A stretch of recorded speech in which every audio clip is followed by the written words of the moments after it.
차가운 병실의 공기가 윤혜린의 폐부를 날카롭게 찌르며 들어왔다. 그녀는 무거운 눈꺼풀을 힘겹게 들어올리며 흐릿한 시야를 맞추려 애썼다.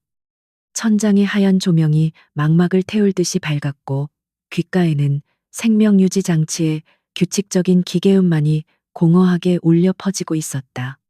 온몸의 뼈가 산산조각 난 것 같은 극심한 고통이 몰려왔지만 그보다 더 끔찍한 것은 복부에서 느껴지는 섬뜩한 상실감이었다. 해리는 링거 바늘이 꽂힌 멍든 손을 떨며 텅 빈 배 위로 가져갔다. 며칠 전까지만 해도 따뜻한 태동을 느낄 수 있었던 그곳은 이제 차갑고 납작한 절망의 구덩이로 변해 있었다. 짐승처럼 울부짖고 싶었지만 목구멍에서는 마른 모래를 삼킨 듯한 쇳소리만 새어 나올 뿐이었다. 흐릿한 기억의 조각들이 날카로운 유리 파편처럼 그녀의 뇌리를 긁고 지나갔다. 백도훈의 광기 어린 눈빛과 공기를 가르던 묵직한 구둣발의 감촉이 생생하게 되살아났다. 그룹의 후계자라는 화려한 타이틀 뒤에 숨겨진 그의 진짜 모습은 통제불능의 짐승 그 자체였다. 사소한 말대꾸조차 용납하지 않던 그가 내리치던 폭력의 무게는 오롯이 혜린의 몫이었고 결국 그 폭력은 그녀의 가장 소중한 생명마저 앗아가 버렸다.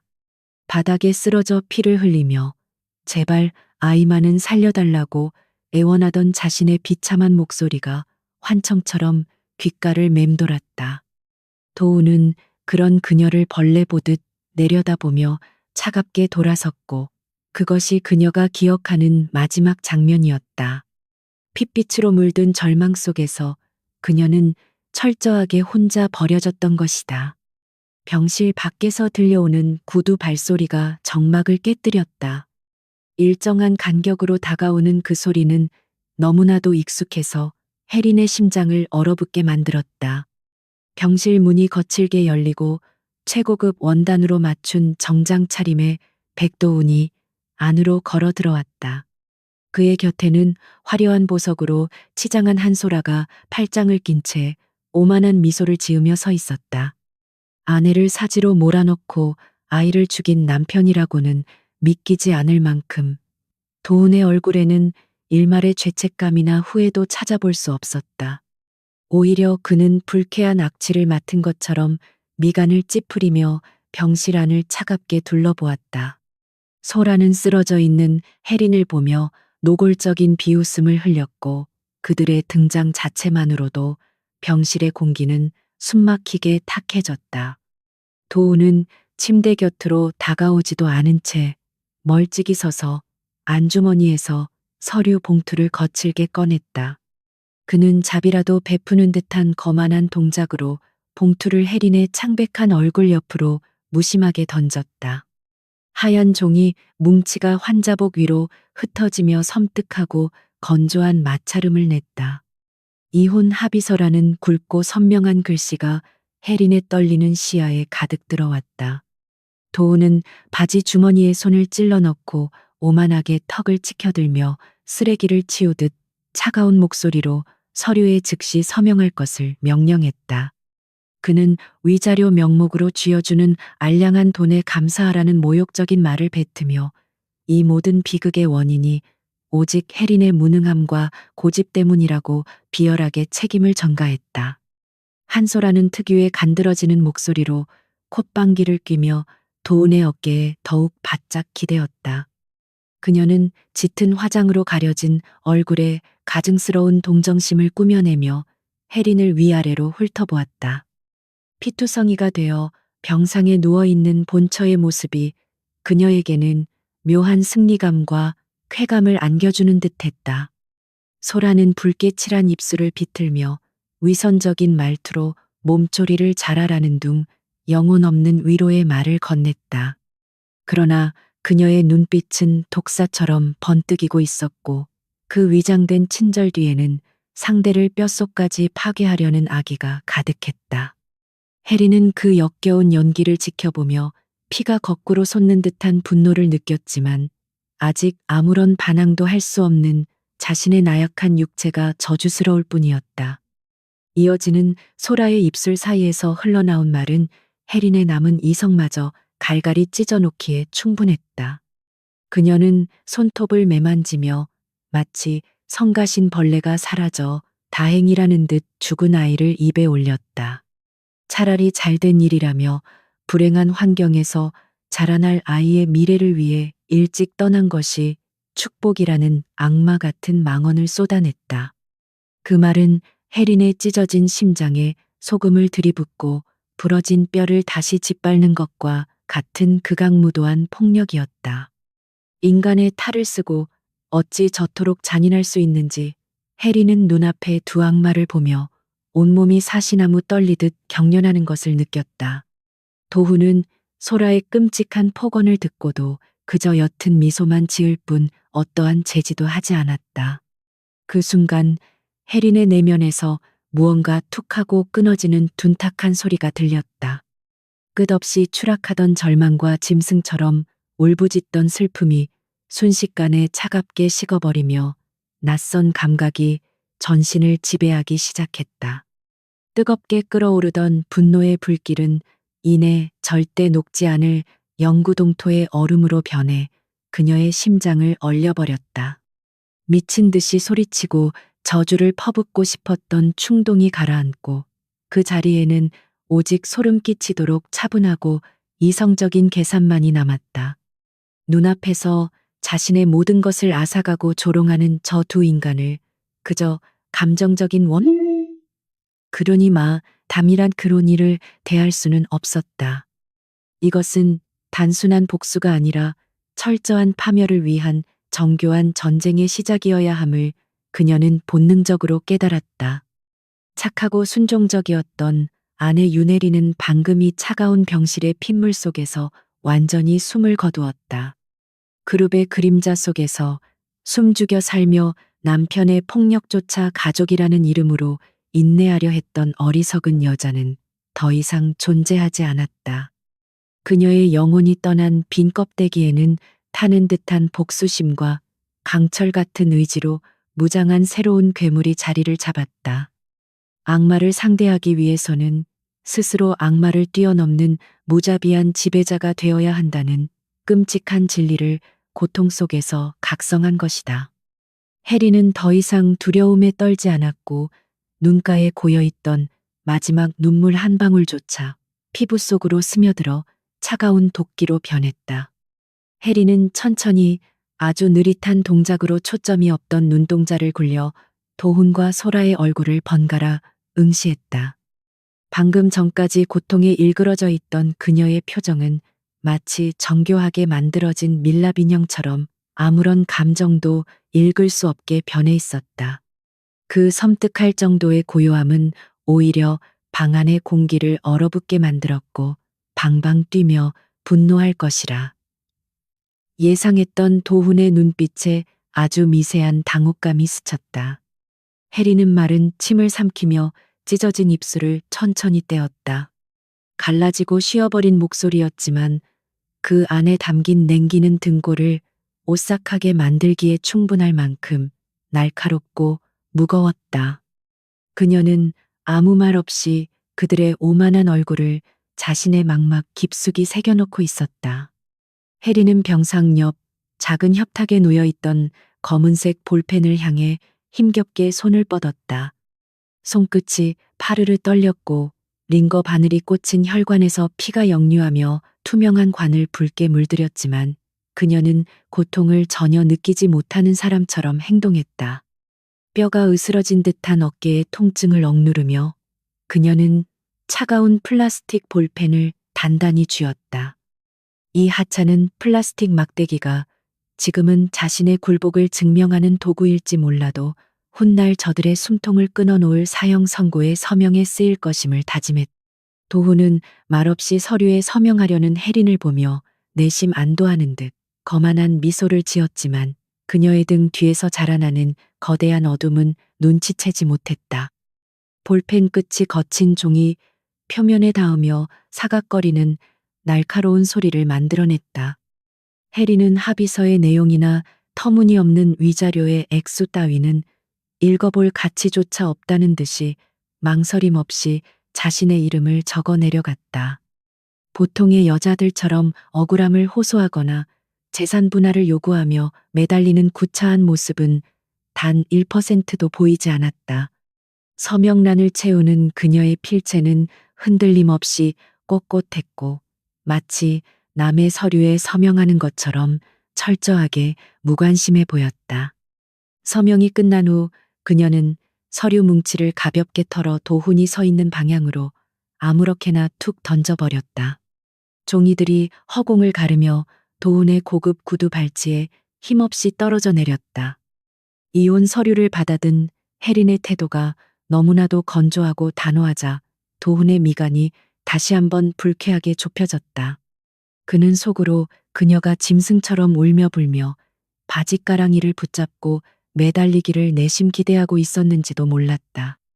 자신이 가진 권력과 재력 앞에서 철저하게 짓밟히는 약자의 비참한 모습을 즐기는 것이 그의 비틀린 본성이었기 때문이다.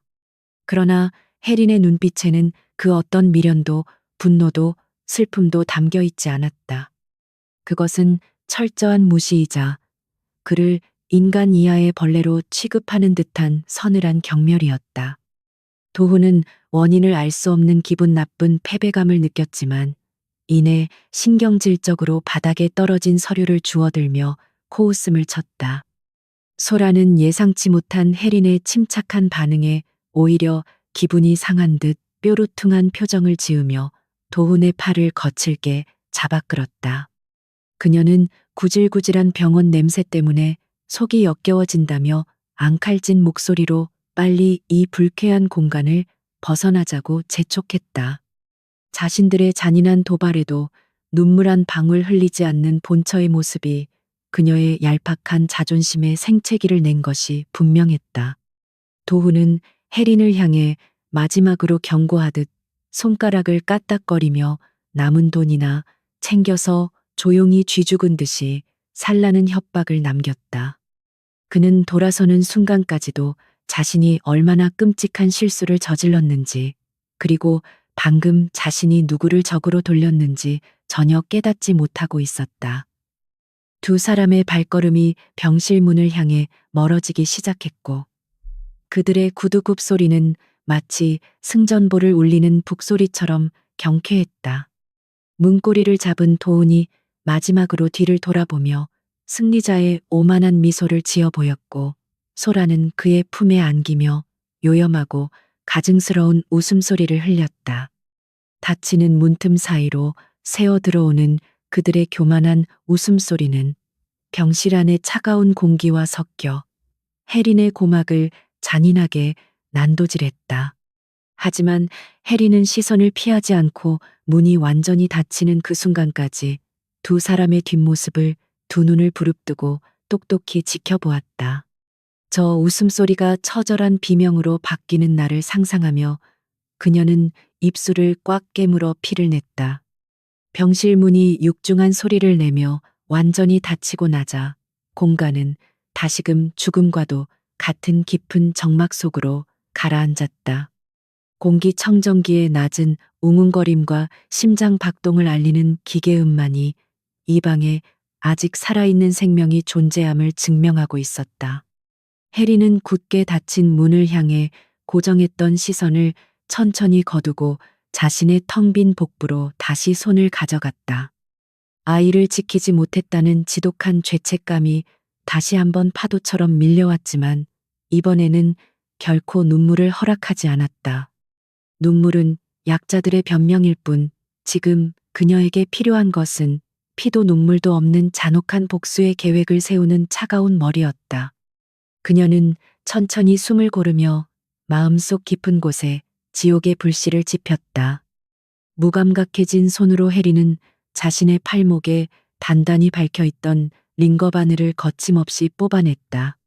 검붉은 피가 분수처럼 솟구쳐 하얀 환자복과 침대 시트를 적셨지만 그녀는 지혈조차 하지 않은 채 자리에서 비틀거리며 일어났다.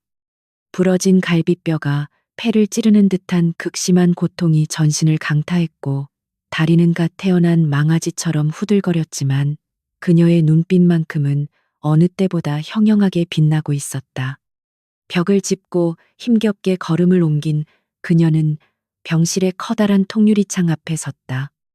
창밖으로는 서울의 화려한 야경이 끝없이 펼쳐져 있었고 그 중심에는 하늘을 찌를 듯이 솟아있는 그룹의 거대한 본사 사옥이 교만하게 빛나고 있었다.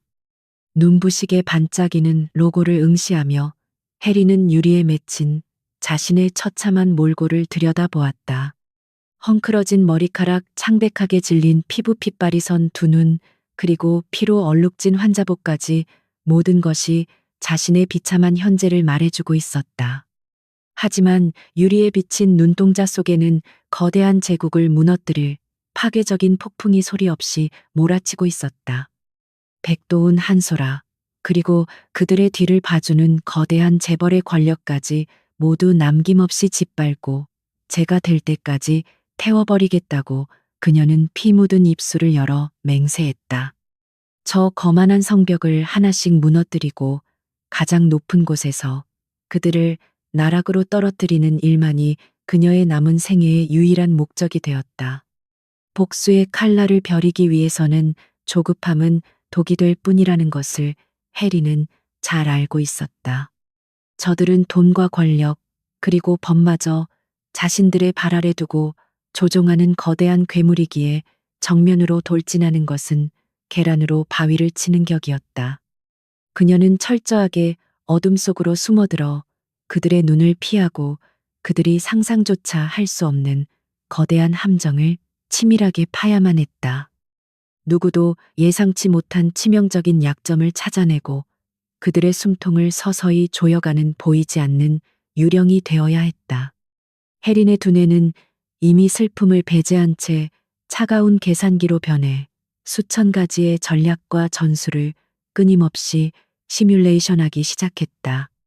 오늘 저들이 던지고 간 보잘것없는 위자료는 그녀가 훗날 그들을 옥죄일 거대한 올가미의 첫 번째 미끼가 될 것이다. 해리는 그 더러운 돈을 단 한 푼도 쓰지 않고 오직 자신을 벼리고 무장하는 잔혹한 칼날을 사는데 온전히 투자할 계획을 세웠다. 세상은 백도운에게 버림받고 쫓겨난 가엾고 불행한 여자 윤혜린을 금세 잊어버리겠지만 그것은 오히려 그녀에게 가장 완벽한 은신처가 되어줄 것이다. 사람들의 기억 속에서 그녀가 완전히 지워질 때쯤 그녀는 누구도 감히 올려다볼 수 없는 압도적인 포식자의 모습으로 다시 이 도시의 한복판에 강림할 것이다. 피비린내 나는 사륙의 전조가 창밖의 어둠을 타고 스며들고 있었다. 유리창에 이마를 댄 해린의 입가에 섬뜩하고 기괴한 미소가 서서히 번지기 시작했다. 그것은 짐승의 사체를 앞에 둔 굶주린 포식자의 맹수 같은 웃음이자 지옥의 문을 여는 악마의 섬뜩한 미소였다.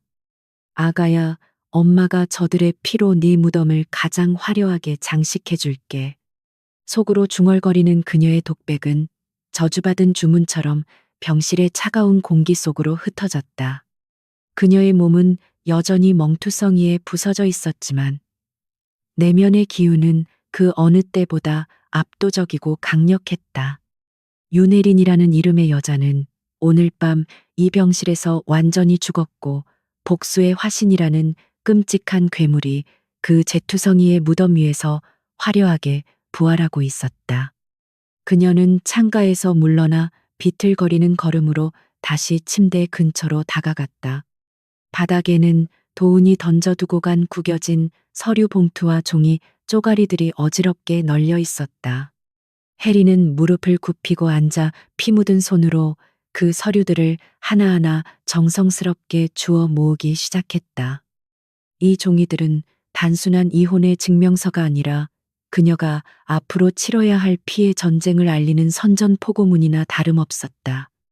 구겨진 종이를 반듯하게 펴는 그녀의 손길에는 일말의 미련도 담겨 있지 않았고 오직 적의 약점을 기록해 두려는 차가운 정보 수집가의 집요함만이 묻어났다. 그녀는 서류를 협탁 위에 올려두고 그 옆에 놓인 작은 달력을 뚫어지게 응시했다. 달력의 날짜를 확인하며 해리는 자신의 머릿속에 거대한 시간표를 그리기 시작했다. 그룹의 복잡한 지분 구조와 숨겨진 페이퍼 컴퍼니들의 흐름, 그리고 백도훈이 은밀하게 관리하는 불법적인 비자금의 규모까지 그녀가 파헤쳐야 할 정보는 산더미 같았다. 남편으로서 그를 대할 때는 애써 외면했던 그 더러운 이면의 세계가 이제는 그녀가 가장 먼저 장악해야 할 핵심 전장이 되었다. 그녀는 과거 도운의 서재에서 우연히 목격했던 의심스러운 문서들의 조각들을 기억의 심연에서 하나둘씩 끄집어내어 퍼즐을 맞추기 시작했다. 완벽해 보이는 그들의 제국에도 분명히 썩어 문드러진 기둥이 존재할 것이고 그녀는 기필코 그 기둥을 찾아내 무너뜨릴 것이다. 병실에 불을 끄고 어둠 속에 홀로 앉은 해리는 자신의 상처 입은 몸을 끌어안으며 조용히 눈을 감았다.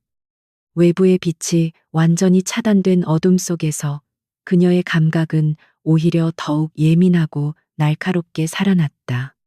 도훈의 발길질 소리, 소라의 역겨운 비웃음, 그리고 생명이 빠져나가던 순간에 서늘한 감각이 뇌리를 맴돌았지만 이제 그 기억들은 고통이 아니라 투지를 불태우는 강력한 연료가 되었다. 잠시 후면 아침 해가 밝아오고 병원 직원들이 들어와 그녀를 이 끔찍한 병실에서 내보낼 것이다. 병원 문을 나서는 순간부터 그녀는 세상의 동정을 구하는 약자의 껍데기를 완전히 벗어던지고 무자비한 사냥꾼의 본능을 일깨워야 했다. 머지않아 도훈과 소라는 세상에서 가장 화려하고 성대한 결혼식을 올리며 자신들의 승리를 자축할 것이다. 그들은 장애물을 치워버렸다는 안도감에 취해 축배를 들고 달콤한 미래를 꿈꾸며 오만하게 세상을 내려다볼 것이다. 해리는 어둠 속에서 차가운 미소를 지으며 그들의 화려한 잔치가 피비린내 나는 장례식으로 변하는 상상을 했다. 그들이 가장 높은 곳에 올라갔다고 착각하는 바로 그 순간 가장 믿었던 것들이 배신하고 발밑의 땅이 갈라지며 끝없는 나락으로 떨어지게 만들 것이다. 그것이 그녀가 아이의 영혼을 걸고 저들에게 선사할 가장 완벽하고 잔혹한 지옥의 시나리오였다. 복수의 수레바퀴는 이미 조용하지만 거침없이 굴러가기 시작했다. 창밖으로 희미한 여명이 밝아오며 병실 안에 짙은 어둠을 서서히 밀어내고 있었다. 붉게 물드는 새벽 하늘은 마치 앞으로 해린이 걸어가야 할 핏빛 전쟁터를 예고하는 듯 잔혹하게 아름다웠다. 그녀는 침대에서 일어나 밤새 흘린 피로 굳어버린 환자복을 털어내며 당당하고 꼿꼿한 자세로 창가를 향해 걸어갔다. 세상은 아직 깊은 잠에 빠져 있었고 저 멀리 보이는 빌딩도 고요한 침묵을 지키고 있었지만 머지않아 그곳은 그녀가 몰고 올 거대한 폭풍우에 휩싸여 붕괴될 것이다. 윤혜리는 더 이상 피투성이의 피해자가 아니라 운명을 지배할 거대한 태풍의 눈이 되어 눈앞의 세상을 서늘하게 응시했다. 세월은 무자비할 만큼 빠르게 흘러 어느덧 4년이라는 시간이 훌쩍 지나버렸다. 그동안 그룹의 후계자 백도훈은 거침없는 행보를 보이며 마침내 총괄 대표이사라는 최고의 자리에 올랐다. 그의 집무실은 서울의 스카이라인이 한눈에 내려다 보이는 초고층 빌딩의 최상층에 위치해 있었고 그곳에서 그는 세상을 자신의 발 아래 둔 신처럼 오만하게 군림했다. 과거 윤혜린이라는 존재는 그의 기억 속에서 완벽하게 지워진 지 오래였고 오직 멈출 줄 모르는 탐욕과 권력에 대한 끝없는 갈구만이 그의 이성을 지배하고 있었다. 도훈은 매일 밤 최고급 룸살롱에서 정재계 인사들과 은밀한 뒷거래를 나누며 자신의 견고한 왕국을 더욱 탐욕스럽게 확장해 나가는 중이었다. 그의 곁에는 언제나 화려한 독버섯처럼 한소라가 찰거머리처럼 붙어 기생하고 있었다.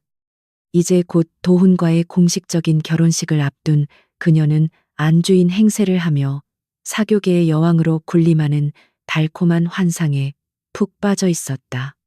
명품관을 제집 드나들듯 하며 수억 원을 호가하는 보석들을 아무렇지 않게 사들였고 자신의 심기를 거스르는 백화점 직원들에게는 서슴없이 갑질을 일삼았다.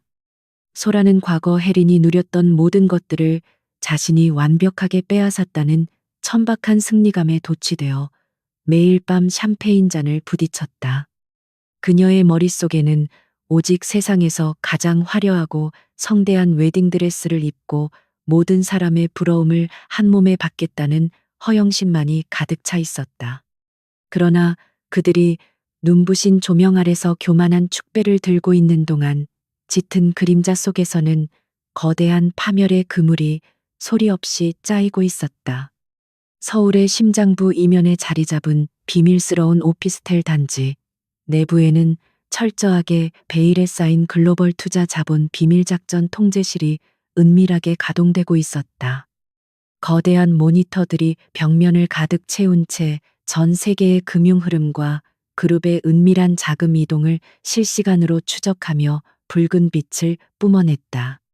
그 통제실의 중심에 놓인 묵직한 가죽 의자에는 과거에 연약했던 윤혜린이 아닌 얼음처럼 차갑고 날카로운 포식자로 완벽하게 탈바꿈한 여자가 우아하게 앉아 있었다.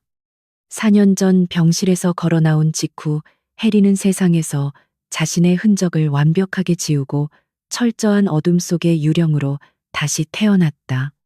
그녀는 도운이 던져준 위자료를 종잣돈 삼아 천부적인 투자 감각과 뼈를 깎는 노력으로 해외 금융시장을 무자비하게 휩쓸며 막대한 부를 축적했다.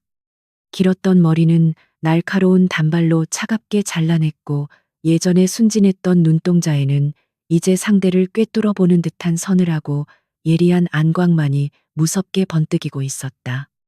그녀는 자신의 진짜 이름 대신 수장이라는 미스터리한 직함을 내세워 글로벌 금융계에 보이지 않는 실력자로 군림하며 복수의 칼날을 잔혹하게 벼려왔던 것이다. 혜린의 시선은 정면에 켜진 거대한 모니터 화면 속 백도훈의 얼굴과 복잡하게 얽힌 자금 흐름도에 차갑게 고정되어 있었다.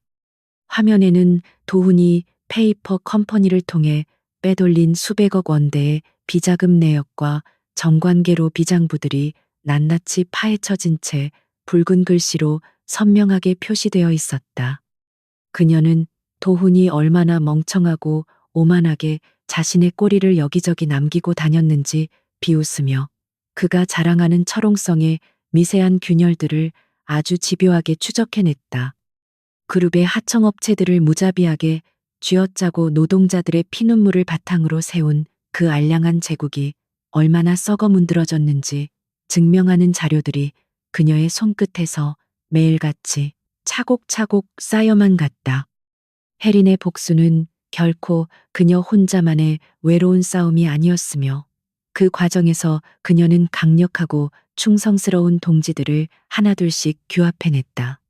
통제실 한편에서 조용히 키보드를 두드리고 있는 강민재는 한때 그룹의 촉망받는 천재 회계사였으나 도훈의 비자금 조성 혐의를 억울하게 뒤집어쓰고 모든 것을 잃은 채 감옥까지 다녀온 인물이었다.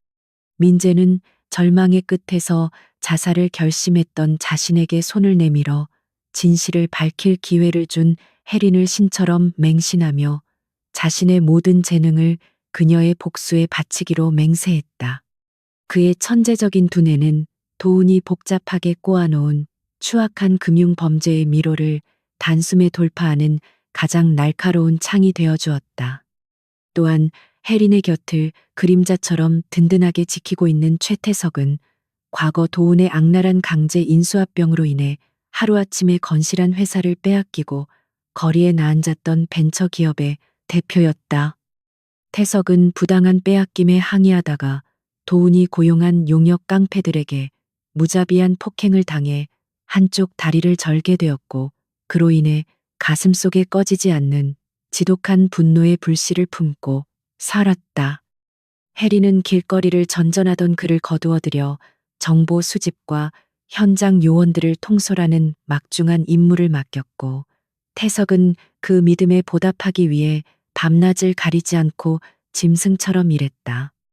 이들은 단순한 부하 직원이 아니라 도훈이라는 공통의 거대한 적을 무너뜨리기 위해 피로 맺어진 견고한 복수의 연대였다.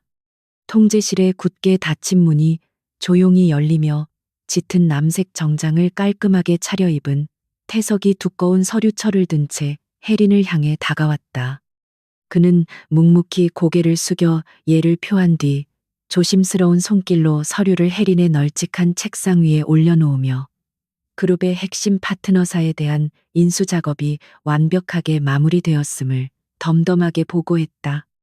혜린은 서류의 겉장을 천천히 넘기며 입가에 서늘한 미소를 띄었고 그녀의 깊은 눈동자 속에는 마치 사냥감을 코앞에 둔 포식자의 잔혹한 쾌감이 짙게 번져갔다. 이제 백도운의 목줄은 완벽하게 그녀의 소나귀에 들어왔고 그가 자랑하는 권력의 숨통을 끊어놓는 것은 그저 시간 문제일 뿐이었다.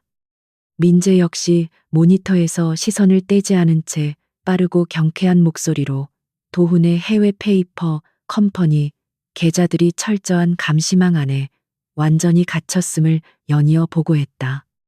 그는 도훈이 언제라도 거액의 비자금을 세탁하려 시도할 경우 단 10초 안에 그 자금을 전면 동결시킬 수 있는 치명적인 함정 코드를 시스템 깊숙한 곳에 심어두었다고 자신만만하게 덧붙였다. 해리는 만족스러운 표정으로 가볍게 고개를 끄덕이며 자신의 수족들이 완벽하게 임무를 수행해 준 것에 대해 무언의 칭찬을 건넸고 통제실 안에는 팽팽한 긴장감과 함께 곧 터질 듯한 짜릿한 승리의 예감이 감돌았다. 4년 동안 지독한 어둠 속에서 벼려온 복수의 검이 마침내 날카로운 빛을 발할 준비를 마친 것이다. 해리는 책상 서랍을 천천히 열어 그 안에 고이 간직해 두었던 화려하고 고급스러운 금박 장식의 초대장 하나를 손끝으로 매만지며 꺼내 들었다. 그것은 바로 일주일 뒤 최고급 호텔에서 성대하게 열릴 백도훈과 한소라의 공식적인 약혼식 겸 VIP 파티를 알리는 오만함의 결정체였다. 도훈은 자신의 권력을 만천하에 과시하기 위해 정재계의 거물급 인사들을 모조리 초청했고 그 명단에는 당연하게도 최근 금융계의 거물로 급부상한 수장도 포함되어 있었다.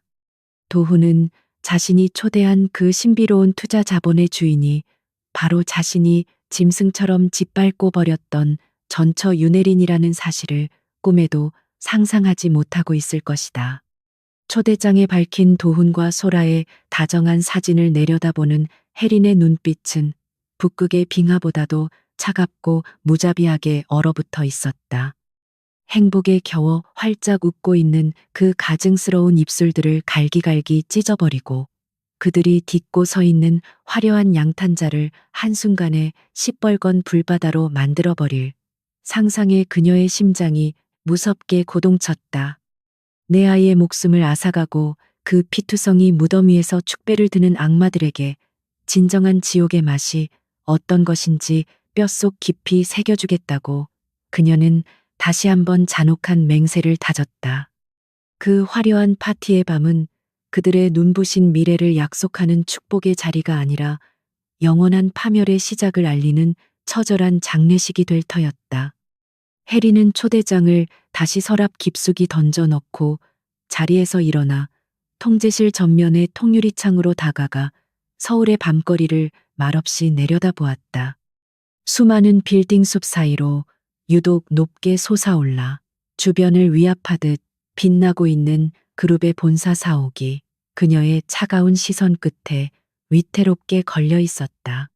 4년 전 병실 창문 너머로 저 건물을 보며 눈물을 삼켰던 연약한 여자는 이제 거대한 태풍을 몰고 올 무자비한 지배자가 되어 다시 이 자리에 섰다.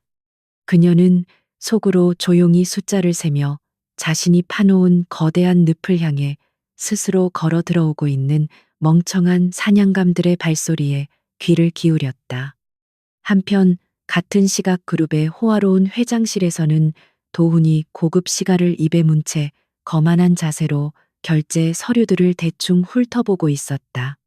그는 최근 APEX라는 정체불명의 거대 자본이 자신들의 파트너사 지분을 야금야금 잠식하고 있다는 보고를 받았지만 특유의 교만함으로 이를 철저하게 무시했다. 도훈은 그룹의 막강한 자금력과 자신이 구축해놓은 정관계의 견고한 인맥을 맹신하며 감히 어느 미친놈이 자신들의 구역에 함부로 침범하려 드느냐며 비서에게 신경질적으로 소리를 질렀다. 그는 다가올 약혼식 파티에서 수장을 직접 만나 돈으로 구워 삼거나 협박을 해서라도 자신의 발밑에 꿀리겠다는 어리석고 오만한 계획을 세우고 있었다. 소라는 파티 준비에 완전히 정신이 팔려 도훈의 집무실 문을 벌컥 열고 들어와 자신이 주문한 초호화 다이아몬드 목걸이의 디자인을 자랑하기 시작했다. 그녀는 도훈의 무릎 위에 자연스럽게 올라앉아 콧소리를 내며 이번 파티를 통해 사교계의 모든 여자들이 자신을 질투의 시선으로 우러러보게 만들 것이라고 떠벌렸다. 도훈은 시가 연기를 뿜어내며 소라의 허리를 거칠게 감아 안았고 그녀의 천박한 허영심을 비싼 선물로 채워주며 자신이 세상의 모든 것을 소유한 완벽한 제왕이라는 착각에 깊이 빠져들었다. 그들의 방 안에는 돈과 권력이 만들어낸 역겨운 탐욕의 냄새만이 가득했고 문 밖에서 서서히 다가오는 죽음의 발소리는 전혀 눈치채지 못하고 있었다. 도훈은 비서가 조심스럽게 내민 파티의 최종 참석자 명단을 훑어보다가 대표의 이름이 여전히 공란으로 남아있는 것을 발견하고 미간을 찌푸렸다. 베일에 쌓인 그 대표는 초대에는 흔쾌히 응했으나 끝까지 자신의 이름과 신분을 철저하게 숨기고 대리인을 통해 참석 의사만을 전달해온 상태였다. 도훈은 그 알량한 신비주의 전략이 몹시 거슬렸지만 파티 당일 자신의 압도적인 힘 앞에서 그 정체불명의 쥐새끼가 겁에 질려 엎드릴 모습을 상상하며 이내 비열한 미소를 지었다. 그는 자신을 막아설 수 있는 존재는 이 세상에 아무도 없다고 확신하며 스스로를 파멸로 이끌 거대한 단두대를 향해 맹렬하게 질주하고 있었다. 해리는 유리창에 비친 자신의 차가운 얼굴을 마주보며 도훈의 그 오만한 확신이 산산조각 나는 순간을 머릿속에 상세하게 그려보았다. 피투성이가 되어 버려졌던 과거의 자신은 철저한 무력감 속에서 절망했지만 지금의 윤혜리는 그 누구보다도 막강한 자본과 치밀한 정보력이라는 날카로운 무기를 손에 쥐고 있었다. 그녀는 단순히 도훈을 경제적으로 파산시키는 것에 만족할 생각이 전혀 없었고 그가 가진 모든 인간관계와 자존심 그리고 권력의 기반을 뿌리째 뽑아내어 처참하게 짓밟아버릴 작정이었다. 짐승에게는 자비가 필요 없고 악마에게는 오직 더 끔찍한 지옥의 형벌만이 합당하다는 잔혹한 진리를 그녀는 몸소 실천할 준비가 되어 있었다. 통제실의 조명이 한층 더 어두워지고 모니터의 붉은 불빛만이 혜린의 창백한 얼굴을 기괴하게 비추며 공간의 긴장감을 극도로 끌어올렸다. 태석과 민재는 각자의 자리에서 숨소리조차 내지 않고 혜린의 다음 명령을 기다리며 자신들의 키보드 위에 얹힌 손가락 끝에 온 신경을 집중했다. 이 좁고 어두운 방 안에서 시작된 작은 날갯짓이 거대한 그룹이라는 철옹성을 단숨에 무너뜨릴 파괴적인 토네이도로 변할 순간이 초입기에 들어간 것이다. 해리는 천천히 뒤를 돌아 두 충성스러운 부하 직원의 결연한 눈빛을 마주보며 고개를 가볍게 끄덕였고 그것은 곧 작전의 최종 단계를 알리는 서늘한 무언의 신호였다. 우리는 저들이 가장 빛나는 순간에 가장 끔찍한 나락으로 떨어뜨릴 것이다. 혜린의 목소리는 낮고 차분했지만 그 안에 담긴 무자비한 살기는 통제실 안의 공기를 순식간에 얼어붙게 만들 만큼 강력하고 압도적이었다.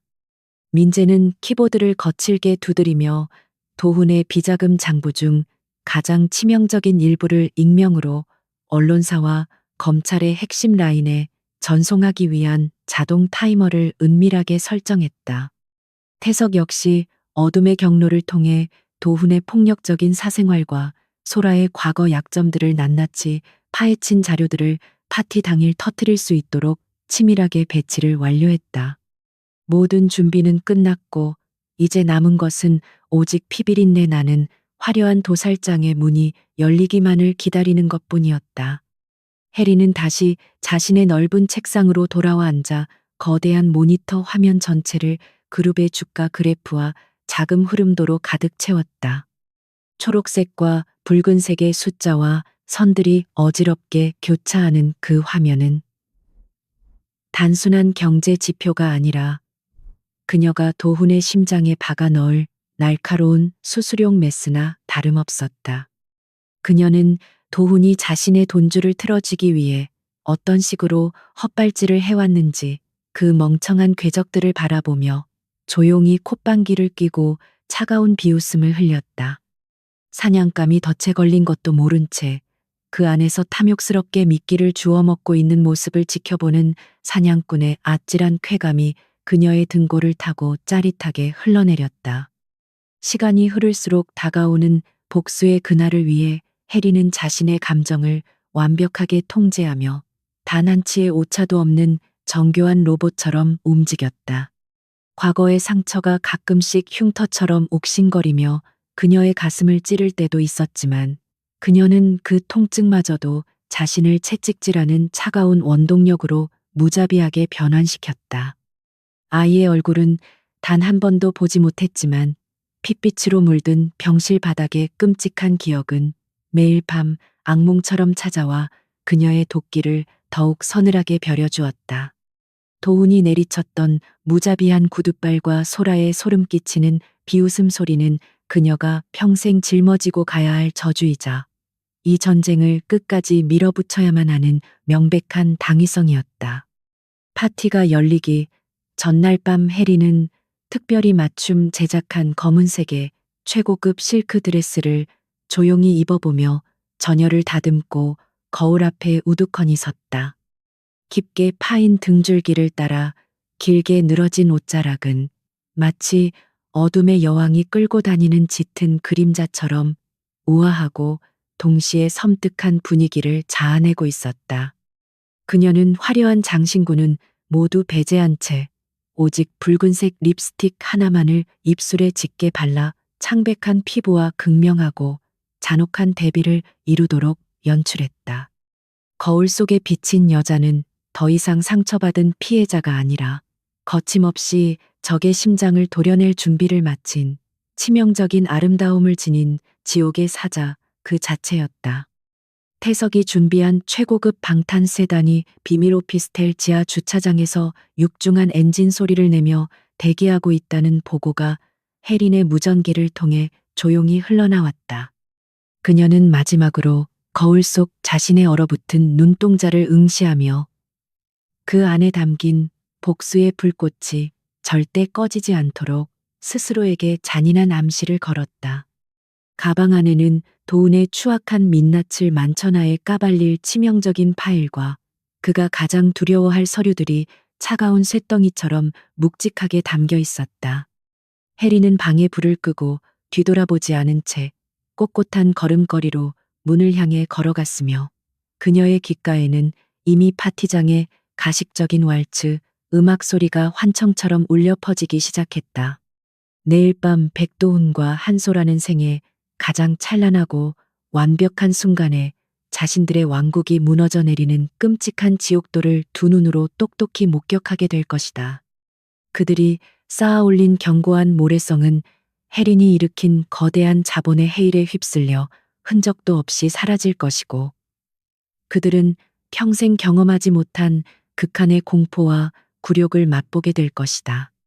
보이지 않는 유령처럼 그들의 목을 서서히 조여오던 수장이 드디어 그 거대한 그림자를 걷어내고 피에 굶주린 본색을 만천하에 드러낼 시간이 임박했다. 운명의 톱니바퀴는 이미 멈출 수 없는 속도로 맞물려 돌아가기 시작했고 핏빛 복수극의 두 번째 막이 화려하고 잔혹하게 오르고 있었다. 어둠이 짙게 깔린 비밀 오피스텔을 나서는 혜린의 뒷모습은 그 어느 때보다 단단하고 거침없어 보였다. 그녀의 발걸음이 향하는 곳은 과거 자신이 철저하게 짓밟았던 절망의 구덩이가 아니라 적들의 심장부를 직접 꿰뚫을 가장 화려한 복수의 무대였다. 도훈이 자랑스럽게 쌓아 올린 모래성은 그녀의 손짓 한 번에 흔적도 없이 허물어질 것이며 그 과정에서 일말의 자비나 타협은 결코 존재하지 않을 것이다. 수년 동안 그녀의 영혼을 갉아먹던 지독한 고통과 억울함은 이제 차가운 이성과 압도적인 자본의 힘을 빌려 가장 잔혹하고 완벽한 형태의 단두대로 완성되었다. 차량의 뒷좌석에 깊숙이 기대앉은 해리는 창밖으로 빠르게 스쳐 지나가는 서울의 네온 사인들을 무심한 눈길로 응시했다. 화려한 불빛들은 마치 내일 밤 파티장에서 터져 나올 비명과 혼란을 미리 예고하는 듯 어지럽게 반짝이며 그녀의 시야를 가득 채웠다. 핸드폰 화면에 뜬 태석의 최종 작전 점검 완료 메시지를 확인한 그녀는 서늘한 미소와 함께 기기의 전원을 완전히 꺼버렸다. 이제 모든 주사위는 던져졌고 되돌릴 수 없는 파멸의 카운트다운이 시작되었으니 남은 것은 오직 백도훈과 한소라가 스스로 무덤을 향해 걸어 들어오는 멍청한 꼴을 지켜보는 것뿐이었다. 서울의 심장부에 위치한 최고급 랜드마크 호텔의 거대한 연회장은 수천 개의 크리스털 샹들리에가 뿜어내는 눈부신 빛으로 가득 차 있었다. 정재계의 거물급 인사들과 화려한 드레스를 입은 사교계의 명사들이 샴페인 잔을 부딪히며 가식적인 웃음을 나누고 있었다. 이 오만한 무리의 중심에는 최고급 턱시도를 빼입은 백도훈과 수억 원을 호가하는 화려한 다이아몬드로 온몸을 치장한 한소라가 당당하게 서 있었다. 그들은 자신들이 완벽하게 세상의 정점에 서 있다는 착각 속에 빠져 오만방자한 미소를 흘리며 사람들에게서 쏟아지는 찬사와 아부를 개걸스럽게 삼켜대고 있었다. 하지만 그들의 눈부신 축제는 곧 피비린내 나는 파멸의 전주곡으로 변할 운명이었고 거대한 아치형 문이 육중한 파열음을 내며 서서히 열리기 시작했다. 육중한 문이 완전히 열리자 연회장을 가득 채우던 시끄러운 음악 소리와 사람들의 가식적인 웃음소리가 마법처럼 일순간에 멎어버렸다. 입구에는 짙은 어둠을 응축해 놓은 듯한 검은색 실크 드레스를 입은 윤혜린이 누구도 범접할 수 없는 압도적인 아우라를 뿜어내며 서 있었다. 그녀의 곁에는 얼음처럼 차가운 표정의 최태석이 보디가드처럼 든든하게 버티고 섰고 그 뒤로는 정장을 입은 정예 수행원들이 도열해 있었다. 화려한 장신구 하나 없이 붉은 립스틱만으로 포인트를 준 혜린의 모습은 파티장에 그 어떤 여자보다도 치명적이고 우아한 매력을 발산했다. 사람들은 숨소리조차 내지 못한 채 이 정체불명의 압도적인 불청객이 뿜어내는 서늘하고 매서운 기운에 완전히 압도당하고 말았다. 여유로운 표정으로 샴페인을 들이켜던 백도훈은 입구 쪽을 바라보는 순간 손에 들고 있던 크리스털 글라스를 차가운 대리석 바닥에 떨어뜨리고 말았다. 쨍그랑하는 파열음과 함께 산산조각게 난 유리 파편들처럼 그의 오만했던 표정은 순식간에 경악과 극한의 공포로 흉하게 일그러졌다. 4년 전 자신이 짐승처럼 자비 없이 짓밟고 버렸던 그 나약하고 비참했던 전처 윤혜린이 도저히 믿을 수 없을 만큼 고혹적이고 강력한 포식자의 모습으로 나타난 것이다. 곁에 있던 한소라 역시 사색이 된 얼굴로 덜덜 떨며 자신의 두 눈을 강하게 의심했지만 그녀의 뇌리에 밝힌 환영은 너무나도 선명한 윤혜린의 얼굴이었기에 피할 수 없었다. 혜린은 바닥에 흩어진 날카로운 유리 파편을 가볍게 지려밟으며 도훈과 소라가 얼어붙어 있는 연회장의 정중앙을 향해 천천히 여유롭게 걸음을 옮겼다. 그녀의 구두굽 소리가 차가운 바닥에 부딪히며 만들어내는 규칙적이고 날카로운 파열음은 마치 사형 집행을 알리는 섬뜩한 카운트다운처럼 파티장 전체에 울려 퍼졌다. 상황의 심각성을 직감한 정재계의 거물들은 이 낯선 여자가 단순히 얼굴을 비추러 온 멍청한 불청객이 아님을 깨닫고 홍해가 갈라지듯 서둘러 길을 터주었다. 도우는 본능적으로 겁에 질려 뒷걸음질을 치려 했지만 수많은 사람들의 시선이 꽂혀 있다는 사실에 억지로 다리에 힘을 줘야만 했다. 혜린의 서늘한 시선은 적의 덜미를 꿰뚫고 있었다. 도운의 턱 앞까지 거침없이 다가온 혜린은 붉게 칠한 매혹적인 입술을 부드럽게 끌어올리며 세상에서 가장 차갑고 잔혹한 미소를 지어 보였다. 그녀는 특유의 서늘하고 나지막한 목소리로 자신을 이 화려하고 천박한 자리에 초대해 준 것에 대한 가식적인 감사 인사를 건넸다. 그리고 자신이 바로 최근 그룹의 최대 파트너사를 무자비하게 인수하고 금융시장의 판도를 송두리째 뒤흔들고 있는 거대 자본 총괄 대표라는 사실을 선언했다. 연회장 곳곳에서 엄청난 충격과 경악의 웅성거림이 화산처럼 터져나왔고 늙은 정재계 인사들은 미스터리한 거물의 실체에 입을 다물지 못했다. 백도훈의 거만한 얼굴은 이제 생기를 잃고 완전히 잿빛으로 변해버렸다. 도훈은 이 눈앞의 끔찍한 현실을 도저히 받아들일 수 없다는 듯 안면 근육을 바들바들 떨며 짐승 같은 거친 숨을 내몰아쉬기 시작했다. 자신이 쓰레기처럼 내다버렸던 하찮은 여자가 감히 자신을 옥죄는 거대한 자본의 지배자가 되어 돌아왔다는 사실은 그의 알량한 자존심을 난도질했다. 그는 억지로 핏기가 가신 비열한 웃음을 꾸며내며 이 모든 상황이 미친 여자의 질, 나쁜 농담이거나 허접한 사기극일 것이라고 악을 쓰듯 소리쳤다. 보잘것없는 집안 출신의 나약한 윤혜린이 그 거대한 글로벌 어둠의 자본을 통제할 리 없다는 그의 오만한 확신은 끝까지 부질없는 현실 부정을 낳고 있었다. 혜리는 도훈의 비참하고 애처로운 발악을 가소롭다는 듯 내려다보며 뒤에 말없이 서 있던 최태석을 향해 가볍게 손가락을 튕기는 신호를 보냈다. 태석은 즉시 정장 안주머니에서 소형 태블릿을 꺼내 스크린에 띄우더니 연회장 전면에 설치된 대형 스크린과 무선으로 연결하여 거대한 붉은색 차트를 띄웠다. 화면에는 그룹이 회사의 명운을 걸고 추진하던 초대형 해외 개발 프로젝트의 핵심 자금줄이 방금 정권안으로 전면 동결되었다는 섬뜩한 경고문이 전멸했다. 이 중대한 프로젝트가 무산되면 즉각적인 유동성 위기에 빠져 연쇄 파산에 이를 수도 있는 매우 치명적인 상황이었다. 파티장의 거물들은 사태의 심각성을 깨닫고 수군거리기 시작했다. 거대한 스크린에 무자비하게 띄워진 잔혹한 숫자의 나열 앞에서 백도훈은 보이지 않는 망치에 얻어맞은 사람처럼 비틀거리며 단상 가장자리로 물러서고 말았다.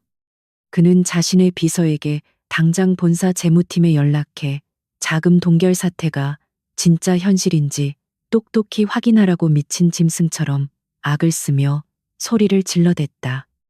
비서는 사색이 된 잿빛 얼굴로 전화를 끊고는 덜덜 떨리는 목소리로 측에서 모든 결제 라인을 완벽하게 차단해버렸다는 절망적인 보고를 올렸다. 단 몇 분 만에 자신의 경고했던 권력의 왕국이 모래성처럼 처참하게 허물어지는 것을 목격한 도훈의 두 눈에는 극한의 공포와 살기가 맴돌았다. 재정적인 압박으로 백도훈의 숨통을 무자비하게 조인 혜리는 이제 날카로운 칼끝을 돌려 그의 곁에서 공포에 질려 떨고 있는 한소라를 향해 시선을 던졌다. 그녀는 몸이 굳어버린 소라에게 천천히 다가가 귓가에 대고 지옥의 H버언간 츠반 지스벙 무리로 은밀한 파멸의 진실을 흘려보냈다. 혜리는 도훈이 최근까지도 은밀한 뒷골목 스폰서들과 어울리며 어린 여자들을 비밀 오피스텔에 드나들게 했다는 결정적인 증거 자료가 자신의 손에 있다고 속삭였다. 소라는 자신이 치열하게 쟁취한 이 남자가 완벽한 헌신을 바친다고 굳게 믿고 있었기에 혜린의 말은 그녀의 얄팍한 세계관을 산산조각 내는 치명적인 맹독과도 같았다. 혜린은 한소라의 동공이 거대한 지진이라도 난 듯 미친 듯이 흔들리는 것을 확인하고는 매혹적인 입가에 잔혹하고 우아한 미소를 더욱 짙게 띄었다.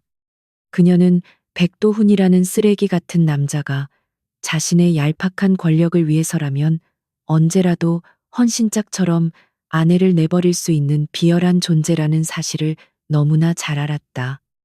혜리는 소라에게 이번 금융 사태가 터지면 도훈이 가장 먼저 꼬리 자르기를 할 희생양이 바로 불법 비자금 세탁에 깊이 관여한 당신이 될 것이라고 조롱했다.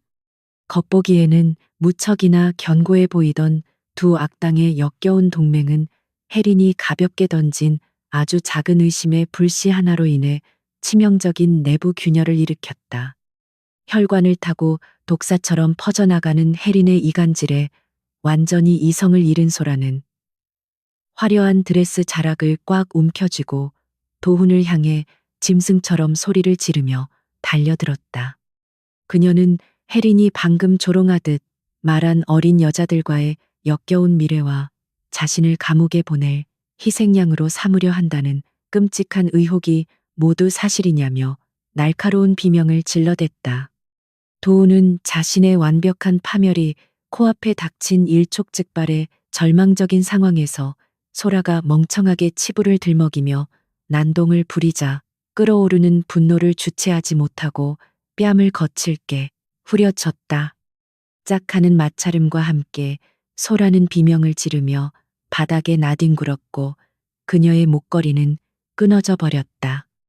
이 촌극이 혜린을 미소 짓게 만들었다. 자신의 생애에서 가장 빛나야 할 성대한 약혼식 파티가 한순간에 아수라장으로 변하고 하객들이 멸시와 비웃음의 눈초리로 바라보자 도훈의 이성은 완전히 붕괴되었다. 그는 더 이상 이 끔찍한 위기 상황을 논리나 자본의 막강한 힘으로 해결할 수 없다는 절망감에 휩싸여 과거 아내에게 휘둘렀던 폭력적인 야수성을 여과 없이 드러냈다. 도훈은 핏발이 선 충혈된 눈으로 혜린을 죽일 듯이 노려보며 주변에 대기하고 있던 자신의 덩치 큰 사설 경호원들을 향해 당장 저 미친년의 목을 조르라고 포효했다. 검은 양복을 입은 건장하고 험악한 사내들이 살기를 띠며 일제히 윤혜린을 향해 맹렬하고 무식하게 달려들기 시작했다. 하지만 혜린은 자신을 향해 맹렬하게 쇄도하는 덩치, 큰 깡패, 사내들을 보면서도 눈썹 하나 까딱하지 않고 그저 서늘하고 차가운 비웃음만을 흘릴 뿐이었다. 그녀가 이런 무식하고 원초적인 짐승들의 폭력 사태를 미리 치밀하게 예상하지 못하고 살벌한 맹수의 소굴에 맨몸으로 멍청하게 걸어 들어왔을 리가 만무했다. 혜린이 뒤를 향해 가볍게 고개를 끄덕이는 순간 파티장 입구 쪽에서 둔탁한 파열음이 울리며 도훈의 경호원들을 단숨에 타격해 제압해버리는 그림자들이 번개처럼 난입했다. 그들은 바로 최태석이 오랫동안 지옥 훈련을 통해 은밀하게 양성해온 최정예 전술 요원들이었으며 압도적인 기량으로 파티장을 완벽하게 장악했다.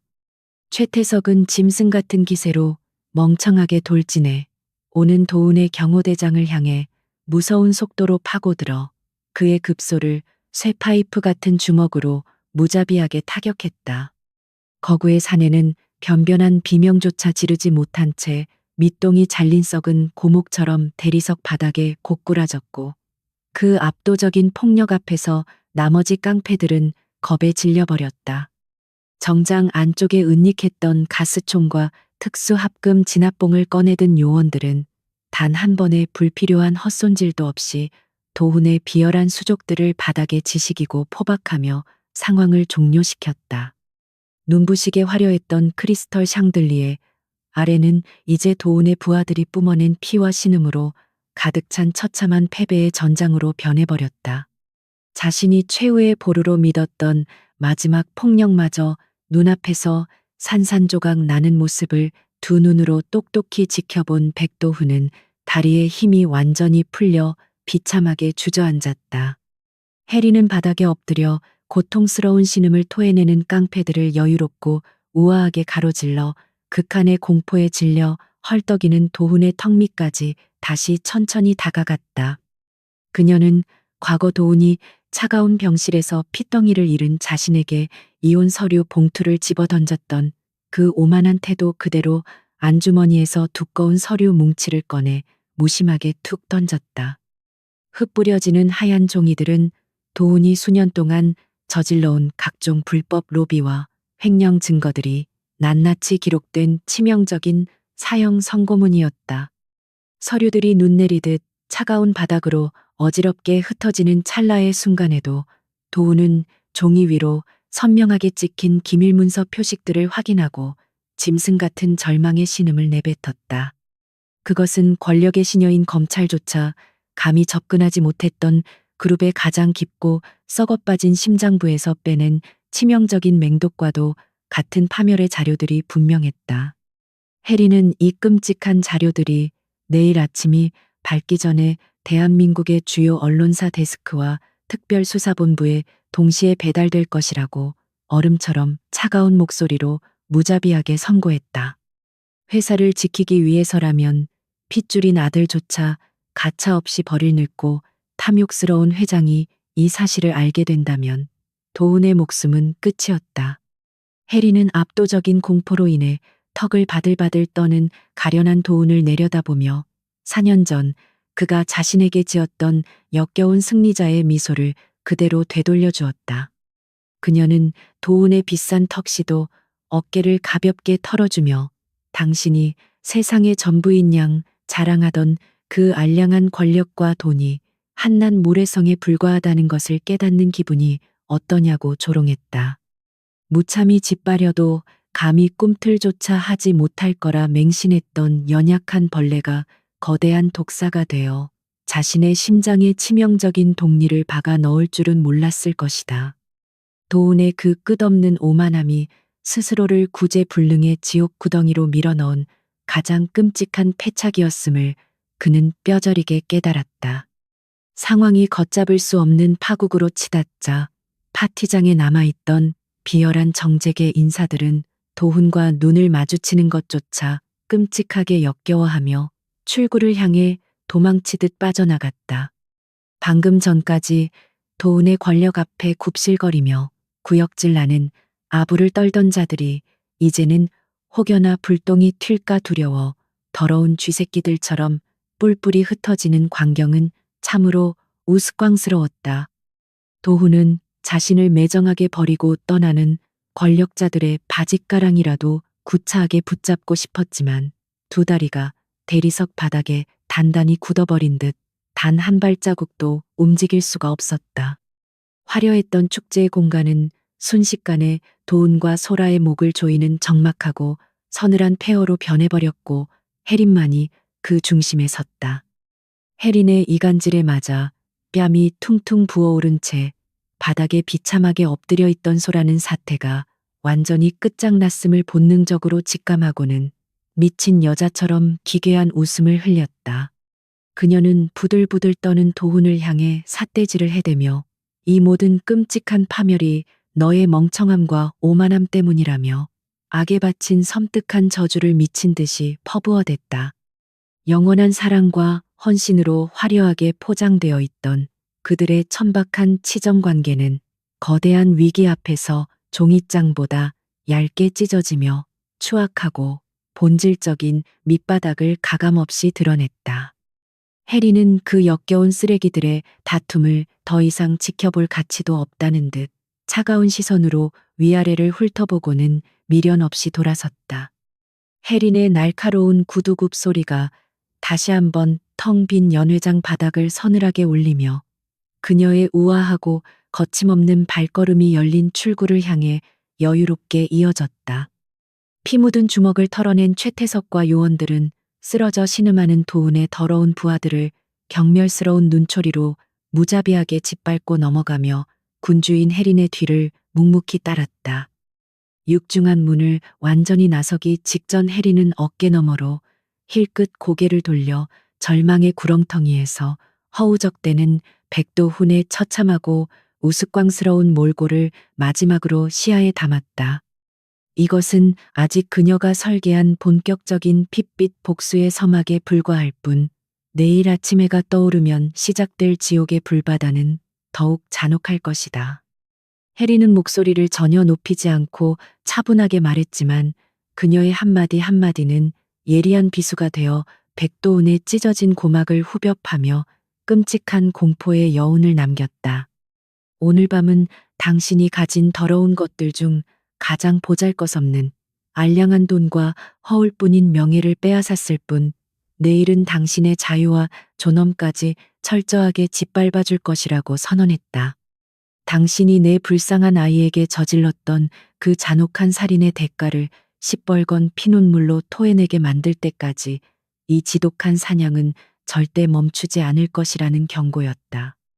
그 서늘한 말을 끝으로 해리는 완전히 어둠 속으로 자취를 감추었고 닫히는 문틈 사이로 짙은 절망만 남았다. 굳게 닫힌 거대한 연회장 문을 정신이 나간 사람처럼 멍하니 바라보던 백도훈은 마침내 무릎이 완전히 꺾이며 차가운 대리석 바닥 위로 비참하게 주저앉고 말았다. 그의 갈라진 입에서는 숨통이 끊어지는 짐승이 죽어갈 때 내는 듯한 기괴하고 단발마적인 비명이 터져 나왔고, 그것은 화려한 샹들리의 빛에 반사되어 허공을 맴돌았다.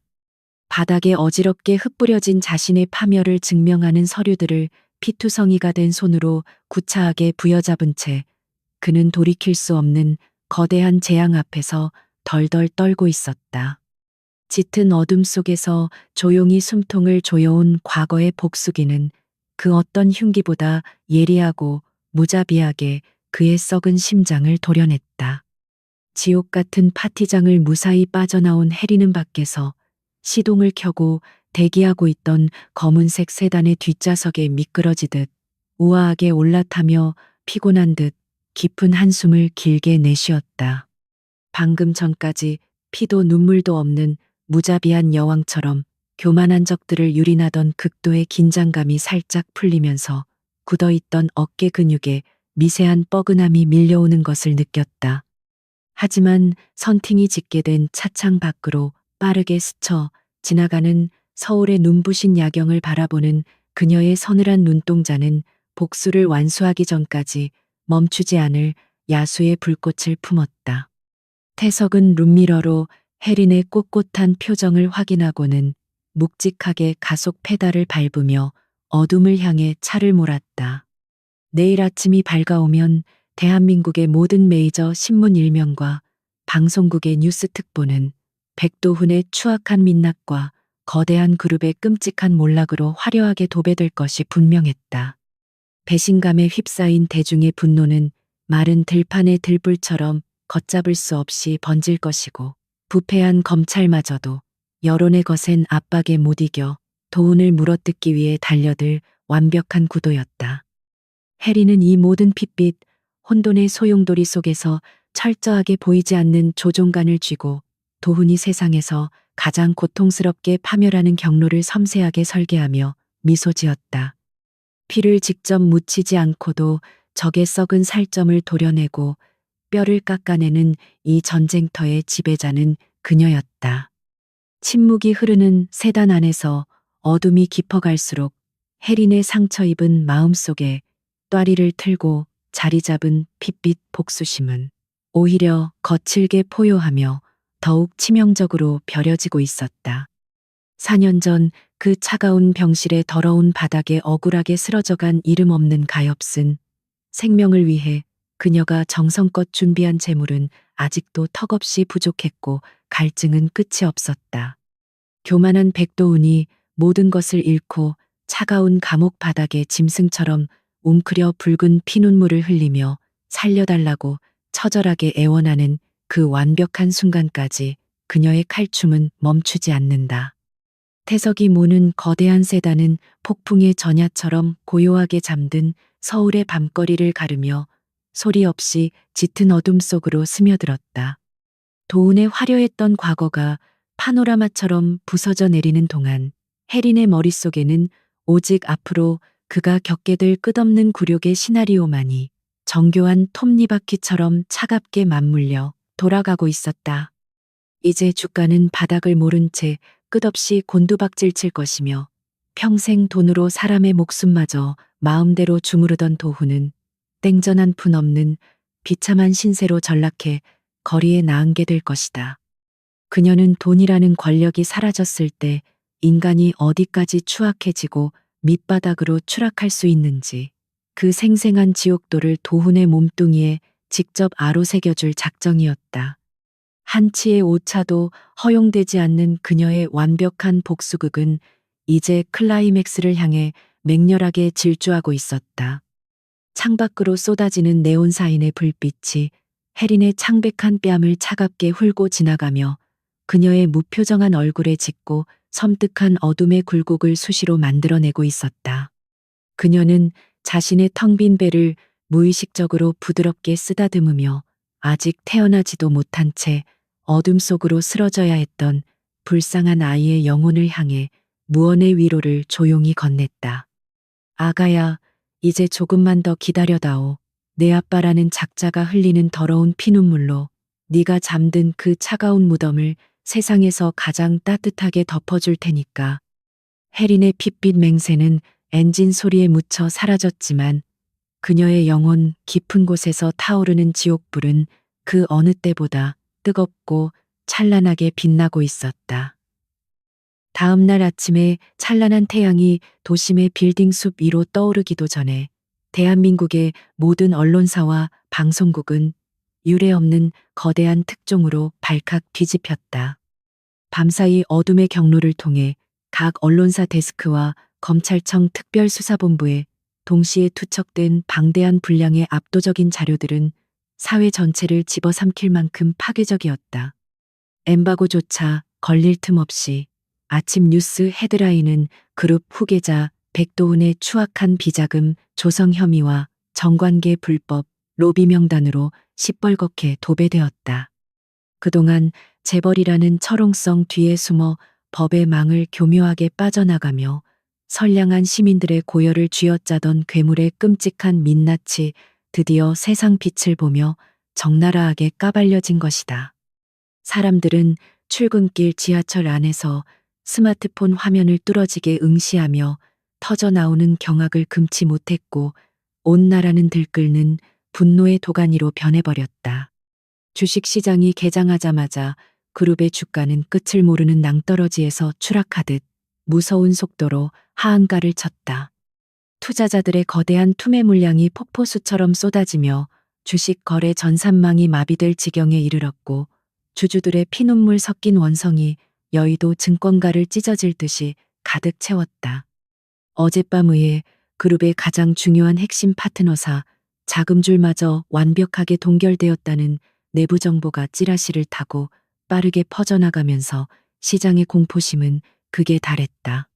한때 대한민국 경제를 쥐락펴락한다고 자만했던 거대한 굴지의 재벌 기업이 단 하룻밤 사이에 공중분해될 위기에 처한 믿을 수 없는 현실이 벌어지고 있었다.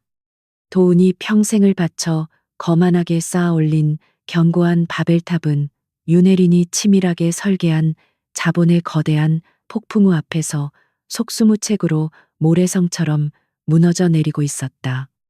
이 모든 아수라장을 완벽하게 통제하고 있는 윤혜린은 평온한 표정으로 펜트하우스의 넓은 소파에 깊숙이 기대 앉아 따뜻한 홍차를 마시며 뉴스를 감상하고 있었다. 대형 모니터 화면 속에서 핏대를 세우며 도훈의 구속 수사를 촉구하는 앵커의 격앙된 목소리는 그녀에게 그 어떤 교향곡보다도 감미롭게 들려왔다. 최태석과 강민재가 철저하게 검증하고 뿌린 단서들은 검찰이 어쩔 수 없이 수사에 착수할 수밖에 없도록 법적인 그물망을 이중삼중으로 치밀하게 엮어놓은 완벽한 살상 무기였다. 그녀는 머그잔의 온기를 느끼며 4년 전 자신을 차가운 바닥에 버려두고 돌아서던 도훈의 오만한 턱선이 지금쯤 얼마나 비참하게 무너져 내렸을지 상상하며 차가운 미소를 지었다. 그녀의 복수는 이제 막 화려한 꽃망울을 터뜨렸을 뿐 진정한 고통의 열매는 아직 맺히지도 않았다. 같은 시각 백도훈은 헝클어진 머리와 핏발이 선 두 눈을 한 채 헐떡거리며 그룹 회장실에 무거운 문을 거칠게 밀어젖히고 뛰어들어갔다. 그의 아버지는 창밖을 보며 뒷짐을 지고 서 있었고 방 안의 공기는 살얼음판처럼 무겁고 냉혹하게 얼어붙어 있어 숨을 쉬기조차 어려울 지경이었다. 도훈은 바닥에 무릎을 꿇고 짐승처럼 울부짖으며 이것은 모두 자신을 음해하려는 정체불명의 사기꾼, 그 뒤에 숨은 미친 여자 윤혜린의 조작된 함정이라고 발악했다. 그는 늙은 아버지가 가진 막강한 권력과 로비 자금이라면 검찰과 언론의 입을 틀어막고 이 끔찍한 위기 상황을 단숨에 모면하게 해줄 것이라 순진하게 맹신하고 있었다. 그는 자신의 더러운 짓거리가 들통난 것보다 자신을 구원해줄 동아줄이 끊어질까 두려워 부들부들 떨며 비참하게 애원했다.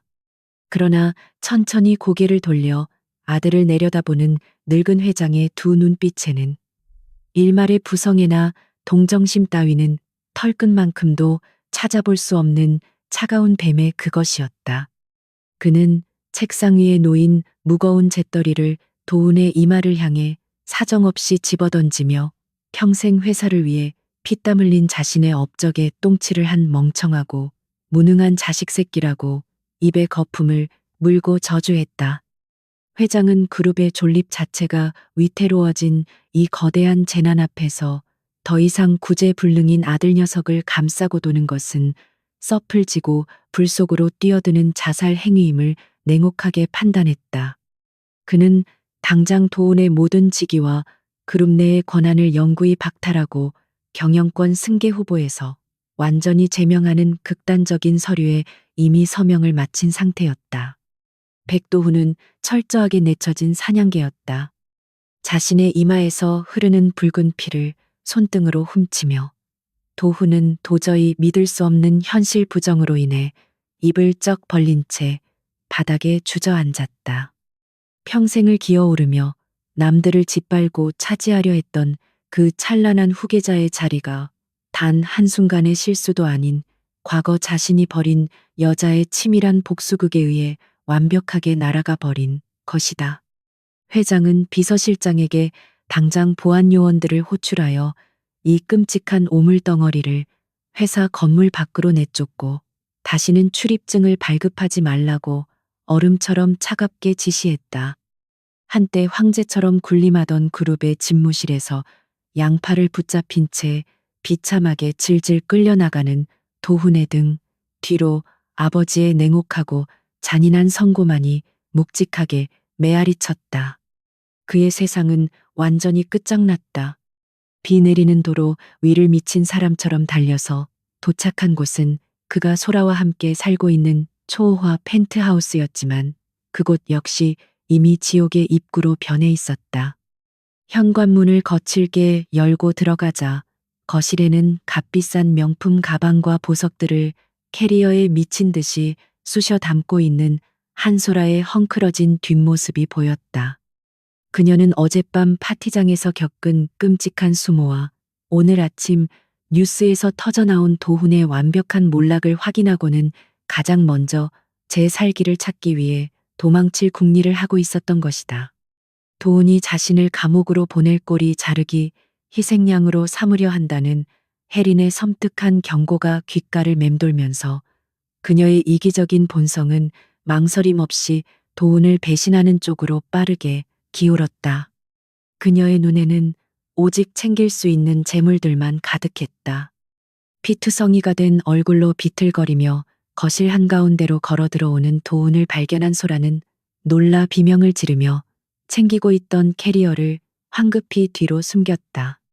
도훈은 충혈된 붉은 눈으로 방 안을 어지럽게 굴러다니는 짐가방들과 소라의 배신을 상징하는 비행기 티켓을 번갈아 바라보며 속에서 끓어오르는 미친 짐승의 숨소리를 내뱉었다. 내가 모든 것을 잃고 길바닥에 나앉게 생겼는데 내년은 이 알량한 돈다발을 챙겨서 혼자 살겠다고 도망치려는 거냐며 그는 지옥에서 올라온 악귀처럼 소름 끼치는 목소리로 으르렁거렸다. 한때 그에게 영원한 사랑을 맹세하며 아양을 떨던 가증스러운 여자가 자신이 추락하는 순간 가장 먼저 칼을 꽂는다는 사실에 도은의 얄팍한 이성은 완전히 끊어지고 말았다. 그의 눈빛이 광기로 번뜩였다. 자신의 비열한 도주 계획이 들통나자 소라는 오히려 도끼 어린 눈을 치켜뜨며 지지 않고 도훈을 향해 표독스러운 목소리로 날카롭게 반격을 가했다. 당신 같은 쓰레기 밑에서 내 인생까지 시궁창에 처박힐 수는 없다며 어차피 당신은 이제 끝난 목숨이고 나는 당신의 더러운 비자금 장부에 얽혀 억울하게 감옥에 갈 수 없다고 발악했다. 그녀는 도훈이 평소 얼마나 잔인하고 이기적인 괴물인지 폭로하며 결국 이런 파멸을 맞이한 것은 윤혜린의 복수 때문이 아니라 당신 스스로의 교만함이 부른 당연한 업보라고 통쾌한 듯 비웃었다. 그 순간 소라의 입에서 튀어나온 윤혜린이라는 저주받은 이름 세 글자는 도훈의 내면 깊은 곳에 억눌려 있던 극단적인 폭력성과 분노의 스위치를 완벽하게 켜버리고 말았다. 이성을 완전히 상실한 도훈은 짐승 같은 괴성을 지르며 식탁 위에 놓여있던 두꺼운 크리스털 장식품을 집어들고 맹렬한 속도로 소라를 향해 돌진했다. 그는 4년 전 병실에서 연약한 윤혜린을 무자비하게 짓밟았던 바로 그 악마 같은 구둣발로 소라의 복부를 걷어차며 그녀를 차가운 대리석 바닥에 흉하게 내동댕이 쳤다. 끔찍한 비명을 지르며 쓰러진 소라의 머리채를 거칠게 움켜쥔 도훈은 그녀의 얼굴을 향해 주먹을 날리며 내년도 결국 그 미친 여자와 똑같은 더러운 배신자라며 입에 담지 못할 욕설을 퍼부었다. 폭력에 중독된 그의 몸뚱이는 분노를 주체하지 못하고 한때 자신이 가장 애지중지했던 여자를 향해 무자비한 구타를 이어갔고 펜트하우스는 순식간에 처참한 피의 도살장으로 변해버렸다. 얼굴이 피투성이가 된 채 대리석 바닥에 쓰러져 발버둥 치는 소라는 날아오는 도운의 발길질을 피하며 그제야 4년 전 윤혜린이 겪었을 끔찍하고 절망적인 공포의 무게를 뼈저리게 실감했다. 절대적인 권력과 물리적인 폭력 앞에서 발버둥 치는 약자의 비참함은 말로 다 표현할 수 없는 지옥이었고 자신을 구원해 줄 사람은 아무도 없다는 고립감이 그녀의 숨통을 강하게 조여왔다. 그녀는 바닥을 기어가며 제발 살려달라고 처절하게 애원했지만 사리의 눈이 먼 도운의 귀에는 그녀의 비명이 그저 성가신 벌레의 날갯짓 소리로밖에 들리지 않았다. 소라는 자신의 천박한 탐욕이 결국 스스로를 이런 파멸의 구덩이로 밀어넣었다는 사실을 뒤늦게 깨닫고 피 섞인 눈물을 흘렸지만 이미 돌이킬 수 없는 절망뿐이었다. 숨이 끊어질 듯 헐떡이는 소라를 내려다보던 도우는 순간적으로 지금 살인을 저지르면 자신은 영원히 파멸의 늪에서 빠져나올 수 없다는 본능적인 공포를 느끼고 뒤로 주춤하며 물러섰다. 손에 묻은 붉은 피를 바라보며 덜덜 떠는 그의 모습은 거만했던 재벌의 후계자가 아니라 그저 찌질하고 비겁한 동네 양아치에 불과할 정도로 처참하게 망가져 있었다. 틈을 타서 바닥에 떨어진 날카로운 유리 조각을 움켜쥔 소라는 마지막 남은 젖먹던 힘을 다해 캐리어 하나를 간신히 끌어안고 열린 현관문을 향해 미친 듯이 기어가기 시작했다. 여기서 벗어나지 못하면 오늘 밤 반드시 이 미친 괴물의 손에 맞아 죽을 것이라는 원초적인 생존 본능이 그녀의 부서진 몸뚱이를 억지로 움직이게 만들고 있었다. 도훈이 뒤늦게 짐승처럼 울부짖으며 그녀를 잡으려 달려들었지만 소라는 필사적으로 현관문을 박차고 복도로 뛰쳐나와 엘리베이터 버튼을 미친 듯이 누르며 살려달라고 고함을 질렀다. 핏자국을 길게 남기며 도착한 지하, 주차장은 어둡고 서늘했으며 그녀는 오직 자신의 붉은 스포츠카에 올라타 이 끔찍한 지옥을 빠져나가겠다는 일념으로 비틀거리며 달렸다. 하지만 그녀가 차문을 열기 직전 어둠 속에서 건장한 체격의 사내들이 유령처럼 나타나 그녀의 도주로를 완벽하게 차단하며 둥글게 포위망을 좁혀오기 시작했다. 놀라서 비명을 지르는 소라의 시야에 나측은 흉터가 있는 얼굴, 즉 윤혜린의 충성스러운 오른팔인 최태석이 섬뜩하리만치 차가운 미소를 지으며 걸어 나오는 모습이 들어왔다. 최태석은 바들바들 떨고 있는 소라의 손에서 거액의 외화와 보석들이 가득 든 캐리어를 아주 가볍게 낚아채듯 빼앗고는 가증스러운 도망자의 말로를 경멸어린 시선으로 내려다보았다. 그는 도망갈 곳은 이제 지옥밖에 남지 않았다며 윤혜린 대표님께서 당신이 챙긴 이 더러운 돈들을 모두 회수하여 범죄 수익 환수금으로 당국에 익명 기부하라는 지시를 내리셨다고 조롱하듯 말했다. 소라는 이 모든 끔찍한 상황조차 혜린의 치밀한 손바닥 위에서 놀아나는 계산된 시나리오의 일부였다는 사실에 경악하며 다리에 힘이 풀려 주차장 바닥에 털썩 주저앉고 말았다. 태석은 곁에 있던 요원들에게 눈짓을 주어 소라를 경찰서 앞까지 끌고 가 횡령 혐의 증거물과 함께 던져버리라고 무자비하게 지시하며 그녀의 마지막 동아줄마저 끊어버렸다. 한편 펜트하우스 안에 홀로 남겨진 도우는 피 묻은 손을 감싸쥐고 소파에 무너져 내린 채 거친 숨을 몰아쉬며 극도의 불안감에 사로잡혀 미친 듯이 손톱을 물어뜯고 있었다. 그때 밖에서 거친 사이렌 소리가 들리더니 곧이어 묵직한 구둣발 소리들이 현관을 부수고 들어오는 파열음과 함께 검찰, 특별, 수사팀 요원들이 들이닥쳤다. 압수수색 영장을 흔들며 집안의 모든 서류와 컴퓨터 하드디스크를 무자비하게 뜯어가는 수사관들의 모습은 도훈이 평생 누려왔던 신성한 사적 공간이 철저하게 유린당하는 끔찍한 파멸의 현장이었다.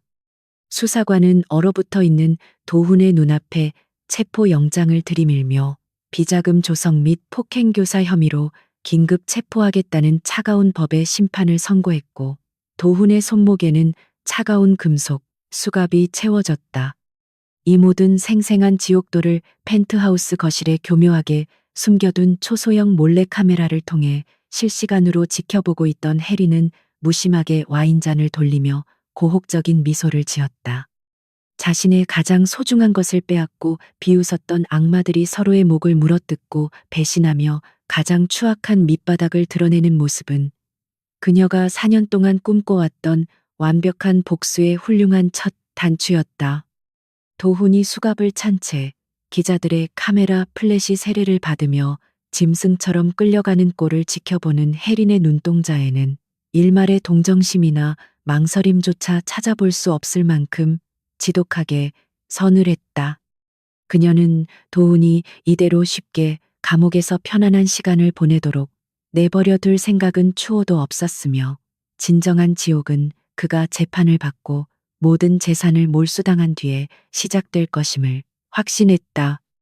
단 하루 만에 벌어진 일련의 거대한 사건들은 도훈이 평생을 바쳐 굳건하게 쌓아 올린 견고한 권력의 제국을 흔적조차 남기지 않고 완벽한 잿더미로 만들어버렸다. 아버지는 그를 호적에서 파버렸고 회사 이사회는 그를 만장일치로 해임했으며 그를 따르던 수많은 썩어빠진 권력자들은 앞다투어 그를 비난하며 자신들의 더러운 꼬리를 자르기에 여념이 없었다. 언론은 연일 도훈의 악랄한 사생활과 소라와의 추악한 불륜 스캔들을 대서특필하며 대중의 분노에 미친 듯이 불을 지폈고 그는 대한민국에서 가장 역겨운 범죄자의 대명사로 전락해버렸다. 돈이라는 유일한 무기가 사라진 도훈은 이제 방패막이 하나 없는 발가벗겨진 연약한 짐승에 불과했고 그를 노리는 수많은 하이에나 떼의 먹잇감이 되어 처절한 고립 속에서 떨고 있었다. 해리는 화면의 전원을 끄고 통유리창 너머로 붉게 저물어가는 서울의 일몰을 바라보며 자신의 복수극이 마침내 클라이맥스를 향해 거침없이 치달아 가고 있음을 피부로 느꼈다.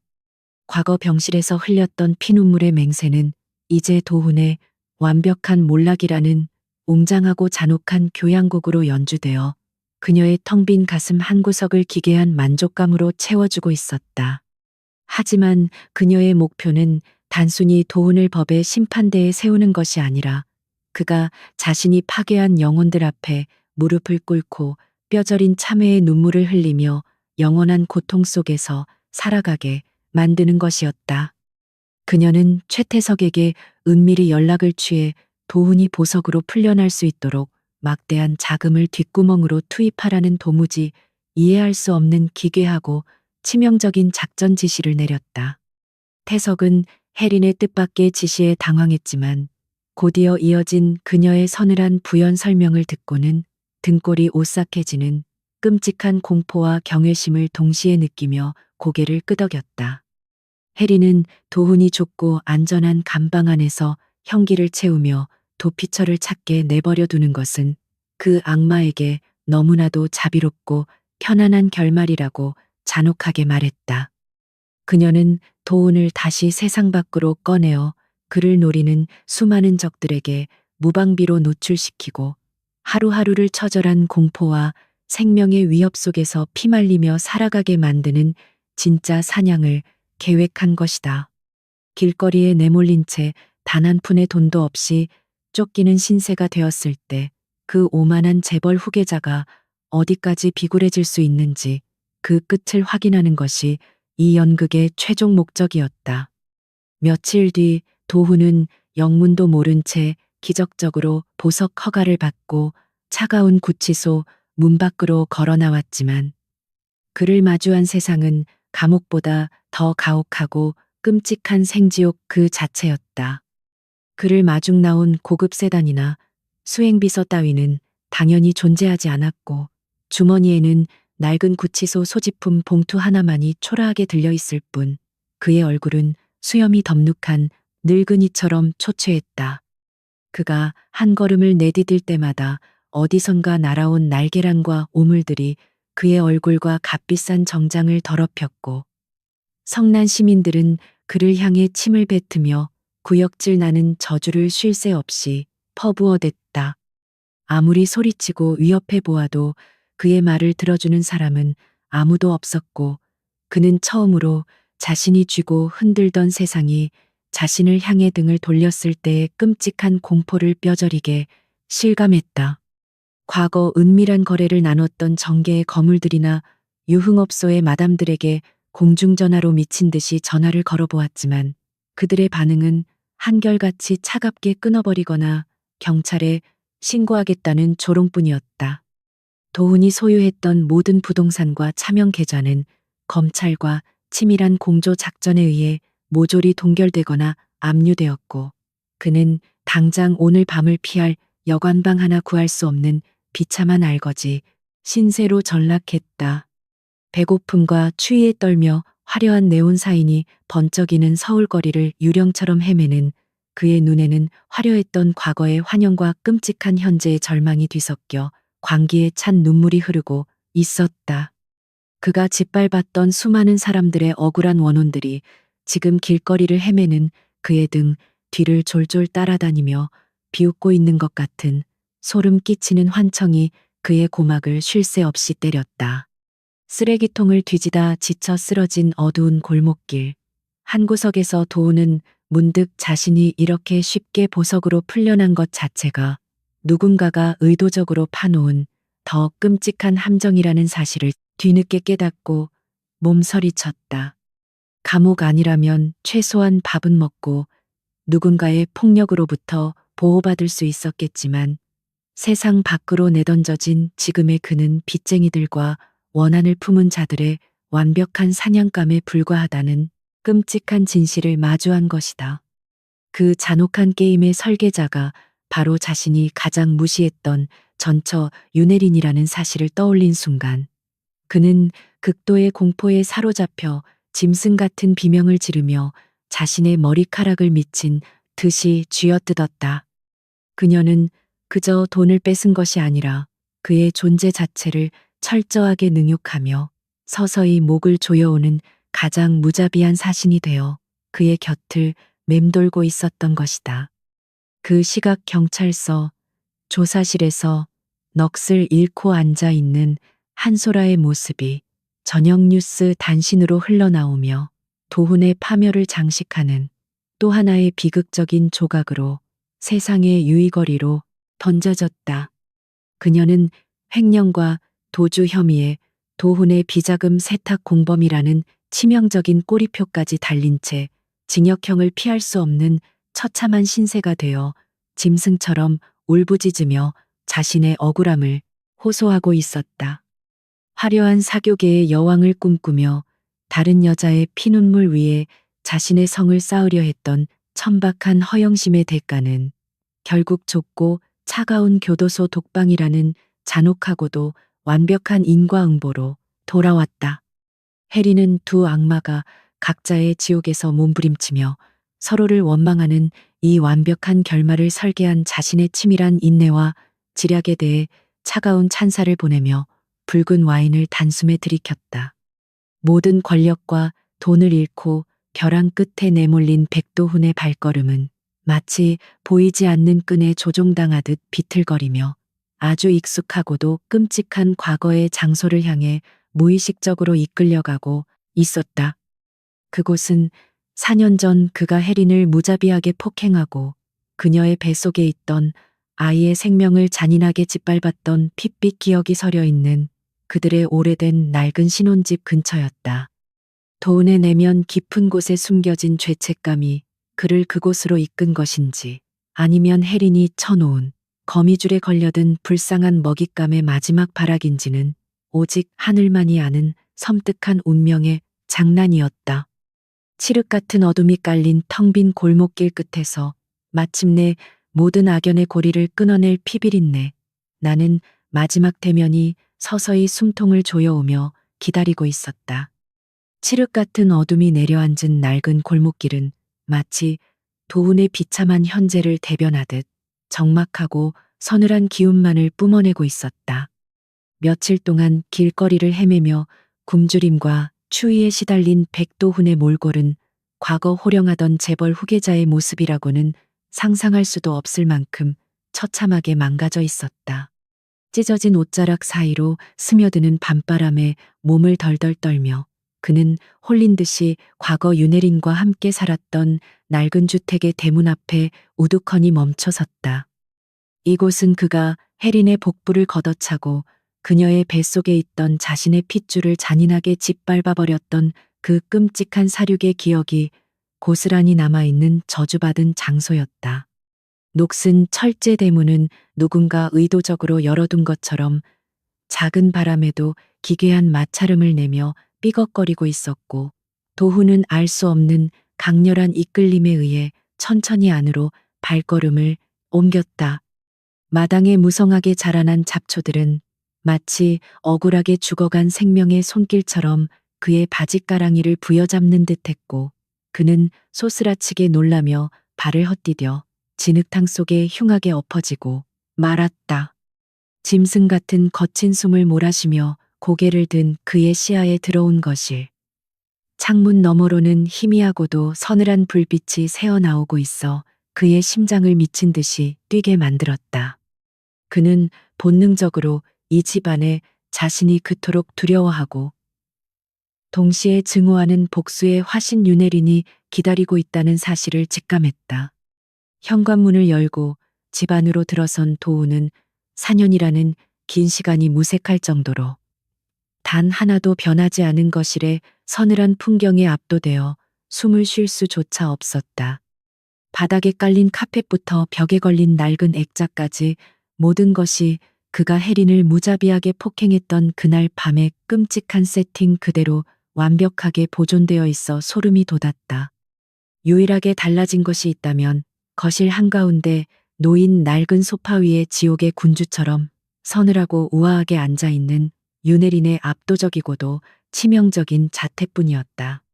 그녀는 짙은 어둠 속에서도 형형하게 빛나는 날카로운 눈동자로 비에 젖은 생쥐꼴이 된 도훈을 핏기 없는 미소와 함께 무심하게 내려다보고 있었다. 당신이 결국 이곳으로 다시 기어들어 올 줄 알았지.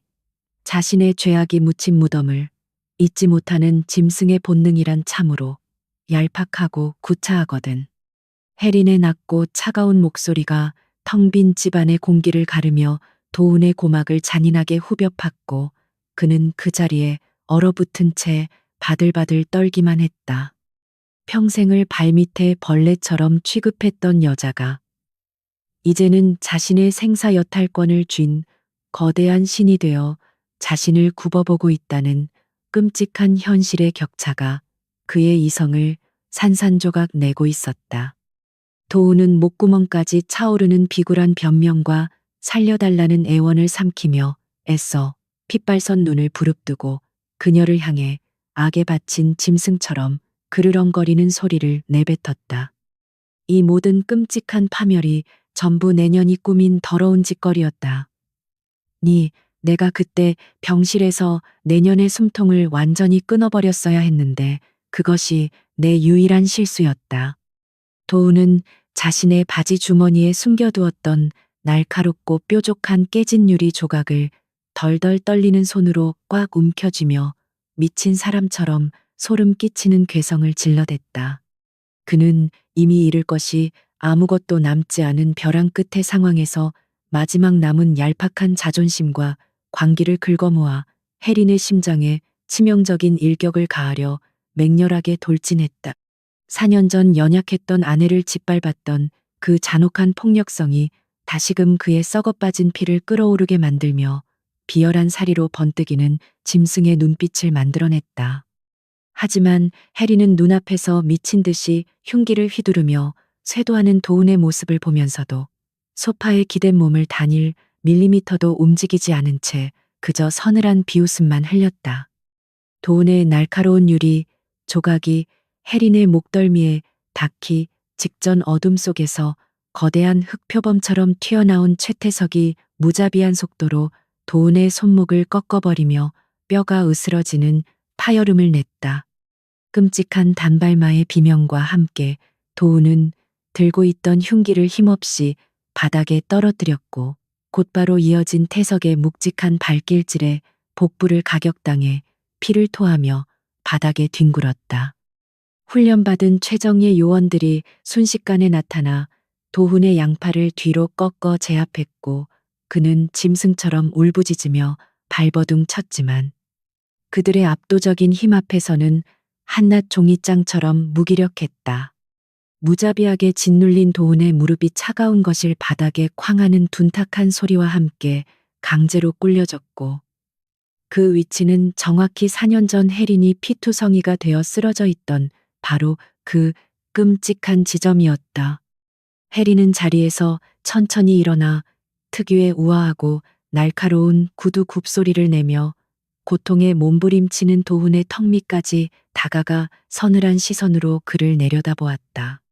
그녀는 자신의 발밑에서 덜덜 떨고 있는 도훈의 머리채를 거칠게 움켜쥐고 위로 끌어올려 핏발선 그의 두 눈과 자신의 얼어붙은 눈동자를 강제로 마주치게 만들었다. 도훈의 눈빛에는 과거의 오만함이나 교만함은 온데간데 없고 오직 죽음에 대한 극한의 공포와 목숨을 구걸하려는 비굴하고 처참한 패배자의 애처로움만이 가득 차 있었다. 이 자리가 기억나나 백도훈 4년 전 당신이 무자비한 구두발로 내 배를 지식이고 우리의 아이를 잔혹하게 죽였던 바로 그 지옥의 중심이지. 혜린의 입술 사이로 흘러나온 그 서늘하고 도끼 어린 말은 마치 예리한 비수가 되어 도훈의 썩은 심장을 사정없이 난도질했고 그는 공포에 질려 숨조차 제대로 쉬지 못했다. 당신이 그날 흘렸던 그 역겨운 웃음소리와 소라의 가증스러운 목소리가 내 귓가에는 아직도 생생한데 당신은 지금 왜 그렇게 벌레처럼 벌벌 떨고 있는 거지? 권력과 돈이라는 알량한 껍데기를 벗겨내면 당신이라는 인간은 이렇게도 한없이 비루하고 나약한 쓰레기에 불과하다는 것을 스스로 확인하는 기분이 어떠냐고 해리는 무자비하게 조롱했다. 극한의 공포와 굴욕감에 완전히 이성이 붕괴된 도훈은 결박된 팔을 억지로 비틀어 빼내며 해린의 구두코에 자신의 이마를 찍고는 처절하게 눈물을 흘리며 목숨을 구걸하기 시작했다. 그는 자신이 미쳤었다며 과거의 끔찍한 잘못을 모두 인정할 테니 제발 한 번만 목숨을 살려달라고 짐승이 낑낑대는 듯한 비참하고 구차한 목소리로 울부짖었다. 모든 재산을 다 가져가고 평생 노예처럼 기어다니며 살아도 좋으니 제발 그 무서운 감옥에만은 다시 보내지 마라. 달라고 양손을 싹싹 비비며 흉하게 콧물을 흘려댔다. 한때 대한민국 경제를 쥐락펴락하며 하늘을 찌를 듯 교만했던 그룹의 후계자는 이제 과거 자신이 짓밟았던 전처의 발밑에서 가장 추악하고 밑바닥인 짐승의 꼴을 하고 있었다. 해리는 자신의 구두에 묻은 도운의 더러운 눈물과 콧물을 역겨운 벌레의 체액을 보듯 불쾌한 표정으로 내려다보며 그를 향해 차갑고 단호한 혐오의 시선을 꽂아 넣었다. 당신의 그 값싼 눈물 몇 방울로 죽어간 내 아이의 생명이 돌아올 수 있다면 1000번이고 10,000번이고 살려주겠지만 현실은 그렇지 않잖아. 해리는 도훈의 뺨을 서늘한 손길로 툭툭 치며 당신이 지금 느끼는 이 끔찍한 공포와 절망조차 내가 4년 전 이 바닥에서 느꼈던 지옥의 10,000분의 1도 되지 않는다고 일갈했다. 나는 자비로운 신이 아니라 당신을 영원한 고통의 심연으로 끌고 갈 지옥의 사신이며 오늘 밤 당신의 그 알량한 목숨줄을 법의 심판대에 올리는 것으로 내 핏빛 복수를 완성하겠다고 선언했다.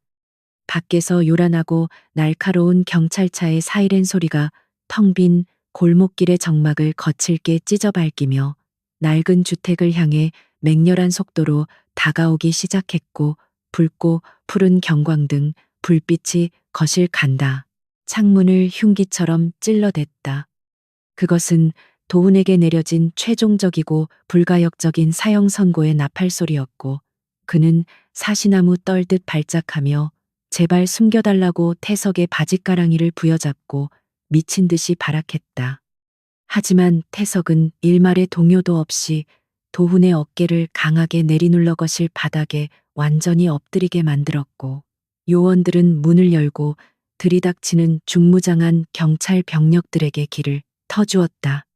담당 형사는 도훈의 뒷덜미를 거칠게 틀어쥐고 살인 미수 및 특수폭행 그리고 천문학적인 비자금 횡령 혐의로 즉각적인 구속을 집행하겠다며 차가운 금속 수갑을 그의 양손에 단단히 채웠다. 수갑이 채워진 채 짐승처럼 질질 끌려 나가는 순간에도 도훈은 해린을 향해 고개를 돌려 피눈물을 흘리며 저주와 애원이 뒤섞인 끔찍한 비명을 쉴 새 없이 질러댔다. 해린아 제발 한 번만 용서해줘. 내가 잘못했어. 내가 미친놈이었어. 제발 나 좀 살려줘. 아, 그의 처절한 절규는 경찰차의 거친 엔진 소리와 겹쳐지며 어둠 속으로 서서히 흩어져 갔고 해리는 그 비참한 패배자의 마지막 모습을 핏기 없는 서늘한 미소와 함께 차분하게 끝까지 지켜보았다. 도훈이 평생을 차갑고 비좁은 감방 바닥에서 오늘 밤의 끔찍한 굴욕을 곱씹으며 죽는 날까지 영원한 고통 속에 몸부림칠 것을 그녀는 너무나도 잘 알고 있었기에 더 이상의 자비는 필요하지 않았다. 요란한 사이렌 소리가 완전히 멀어지고 낡은 주택에는 다시금 무거운 정막이 내려앉았지만 그 공기는 이전처럼 서늘하거나 숨막히지 않고 오히려 오랜 묵은 체증이 씻겨 내려간 듯 맑고 가벼웠다. 해리는 텅 빈 거실 한가운데 우두커니 서서 핏자국이 희미하게 남아있는 낡은 바닥을 한참 동안 말없이 내려다보며 굳게 닫혀있던 마음속의 빗장을 천천히 풀어내기 시작했다. 그녀는 조심스럽게 무릎을 굽히고 앉아 차가운 바닥을 따뜻한 손바닥으로 부드럽게 쓰다듬으며 4년 동안 한 번도 편히 잠들지 못했을 가엾은 아이의 영혼을 향해 애틋한 속삭임을 건넸다. 아가야, 이제 다 끝났어. 엄마가 그 나쁜 괴물들을 전부 지옥으로 돌려보냈으니 이제는 더 이상 아파하지 말고 편안하게 눈을 감으렴. 엄마가 영원히 사랑해. 굳게 잠가두었던 슬픔의 둑이 무너지듯 혜린의 크고 깊은 두 눈에서 억눌러 왔던 뜨거운 눈물이 하염없이 흘러내려 차가운 거실 바닥을 조용히 적시기 시작했다. 그것은 억울함이나 분노의 눈물이 아니라 모든 무거운 짐을 내려놓고 비로소 쟁취한 진정한 해방과 치유의 따뜻한 눈물이었으며 그녀의 찢어진 상처를 부드럽게 감싸 안아주는 마법의 묘약이었다. 복수라는 이름의 잔혹한 칼날을 쥐고 스스로를 피투성이로 만들며 버텨온 지난 4년의 끔찍한 시간들이 주마등처럼 뇌리를 스쳐 지나갔고 이제야 비로소 윤혜린이라는 온전한 자신의 이름을 되찾은 것만 같았다. 뒤에서 묵묵히 상황을 지켜보던 최태석과 요원들도 고개를 숙인 채 그녀의 신성하고도 숭고한 의식에 무언의 경의를 표하며 묵묵히 어둠 속을 지키고 있었다.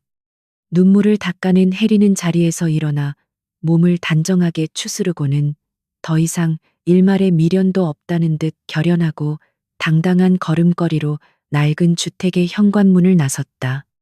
밤새 몰아치던 잔혹한 폭풍우는 흔적도 없이 사라지고 동쪽 하늘에서는 눈부시게 찬란한 오렌지빛 여명이 짙은 어둠을 거칠게 밀어내며 새로운 세상의 시작을 알리고 있었다. 살을 에이듯 차가웠던 밤바람은 어느새 부드럽고 따뜻한 봄바람으로 변해 혜린의 뺨을 다정하게 어루만졌고 그녀는 폐부 깊숙이 상쾌한 아침 공기를 들이마시며 억눌렸던 숨을 길게 내뱉었다. 과거의 사슬을 완벽하게 끊어내고 지옥불에서 화려하게 부활한 불사조처럼 그녀의 앞길에는 오직 그녀 스스로가 개척해 나갈 거침없고 빛나는 미래만이 넓게 펼쳐져 있었다. 검은색 세단에 올라탄 혜리는 차창 밖으로 스쳐 지나가는 평화로운 서울의 아침 풍경을 여유롭고 따뜻한 시선으로 바라보며 희미한 미소를 지었다. 이제 거대한 자본은 부패한 자들을 파괴하는 무기가 아니라 힘없고 억울한 약자들을 돕고 세상의 불의를 바로잡는 강력하고 정의로운 방패로 새롭게 쓰이게 될 것이다. 그녀의 곁에는 최태석과 강민재처럼 죽음마저 불사할 든든하고 충성스러운 동지들이 함께하고 있었기에 앞으로 다가올 그 어떤 거대한 위협이나 시련 앞에서도 결코 흔들리거나 무너지지 않을 자신이 있었다. 백도훈과 한소라라는 추악한 오물들은 역사의 뒤안길로 영원히 사라졌고 눈부신 태양빛을 등지고 달리는 윤혜린의 새로운 전설은 바로 지금 이 순간부터 찬란하게 시작되고 있었다. 며칠 후 세상은 그룹의 처참한 몰락과 백도훈의 충격적인 구속 수사 소식으로 연일들 끓으며 그 어떤 드라마보다 더 자극적인 현실의 비극을 흥미롭게 소비하고 있었다. 검찰은 쏟아지는 명백하고도 압도적인 증거들 앞에서 더 이상 재벌의 눈치를 보지 않고 도훈과 관련된 정관계의 썩은 뿌리들을 무자비하게 뽑아내며 대대적인 칼춤을 추기 시작했다. 한때 도훈과 결탁하여 불법적인 이득을 취했던 더러운 하이에나들은 이제 매일 아침 검찰청 포토라인에 서서 대중들의 쏟아지는 플래시 세례와 날 선 비난을 온몸으로 받아내야만 했다. 혜린이 던진 작은 돌멩이 하나가 거대한 호수의 바닥에 가라앉아 있던 시궁창의 썩은 진흙들을 모조리 수면 위로 끄집어 올리며 세상을 완벽하게 뒤집어 엎은 것이다. 백도훈의 첫 공판이 열리던 날 법정 주변은 수백 명의 분노한 시민들과 취재진으로 발 디딜 틈 없이 북적거렸고 공기는 팽팽한 긴장감으로 터질 듯이 달아올라 있었다. 푸른색 수의를 입고 헝클어진 머리에 포승줄로 꽁꽁 묶인 채 호송차에서 내리는 도훈의 모습은 과거에 화려했던 재벌 후계자의 위용이라고는 티끌만큼도 찾아볼 수 없는 초라한 늙은이 그 자체였다. 사람들은 그를 향해 계란을 던지고 입에 담을 수 없는 끔찍한 저주를 퍼부어댔고, 도훈은 고개를 푹 숙인 채 쏟아지는 혐오의 시선들을 견디며 도살장으로 끌려가는 짐승처럼 절망적으로 법정으로 향했다. 그가 평생을 바쳐 쟁취하려 했던 권력과 돈이라는 허상은 결국 그를 영원히 빠져나올 수 없는 파멸의 단두대로 이끄는 가장 치명적이고 잔혹한 독약이었음이 명백하게 증명되었다. 방청석 가장 뒷자리에 검은 모자와 선글라스를 눌러쓴 채 조용히 앉아있던 해리는 피고인석에 비참하게 웅크린 도훈의 뒷모습을 서늘하고 무심한 눈동자로 가만히 응시하고 있었다. 판사가 그의 천문학적인 횡령 액수와 인면수심의 살인교사 및 폭행 혐의를 조목조목 짚으며 읊어 내려갈 때마다 도훈의 좁은 어깨는 사시나무 떨리듯 애처롭게 경련을 일으켰다. 한때 그녀의 인생을 갈갈이 찢어 놓았던 그 거대하고 폭력적이던 악마가 이제는 법의 심판대 앞에서 한없이 작아진 채 벌벌 떠는 초라한 벌레로 전락한 모습을 지켜보는 것은 참으로 기괴한 쾌감을 안겨주었다. 해리는 단 한 번의 감정적인 동요도 없이 그저 차가운 관찰자의 입장에서 완벽하게 설계된 자신의 핏빛, 복수극이 어떻게 마지막 마침표를 찍는지를 냉정하게 확인하고 있을 뿐이었다. 반대쪽 피고인석에는 한소라 역시 화장기 없는 창백한 얼굴과 헝클어진 머리로 수의를 입은 채 넋이 나간 표정으로 허공을 응시하며 앉아 있어 비극의 대비를 더욱 극명하게 보여주었다. 서로에게 영원한 사랑을 속삭이며 타인의 고통 위에 화려한 축배를 들었던 두 남녀는 이제 법정에서 서로에게 모든 죄를 뒤집어 씌우기 위해 핏대를 세우며 악다구니를 쓰는 가장 역겨운 원수가 되어 있었다. 소라는 도훈의 강압에 의해 억울하게 범죄에 가담했다고 오열하며 발악했고, 도훈은 소라가 자신의 재산을 노리고 모든 것을 계획한 꽃뱀이라며 짐승처럼 소리를 지르며 난동을 부리다 제지를 당했다.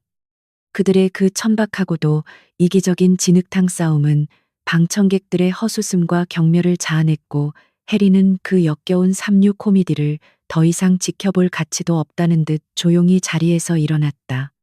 법정을 빠져나와 따사로운 햇살이 내리쬐는 서울의 한복판을 걷는 해린의 발걸음은 깃털처럼 가벼웠고, 그녀를 억누르던 보이지 않는 거대한 족쇄가 마침내 완전히 부서져 내린 것을 온몸으로 느꼈다.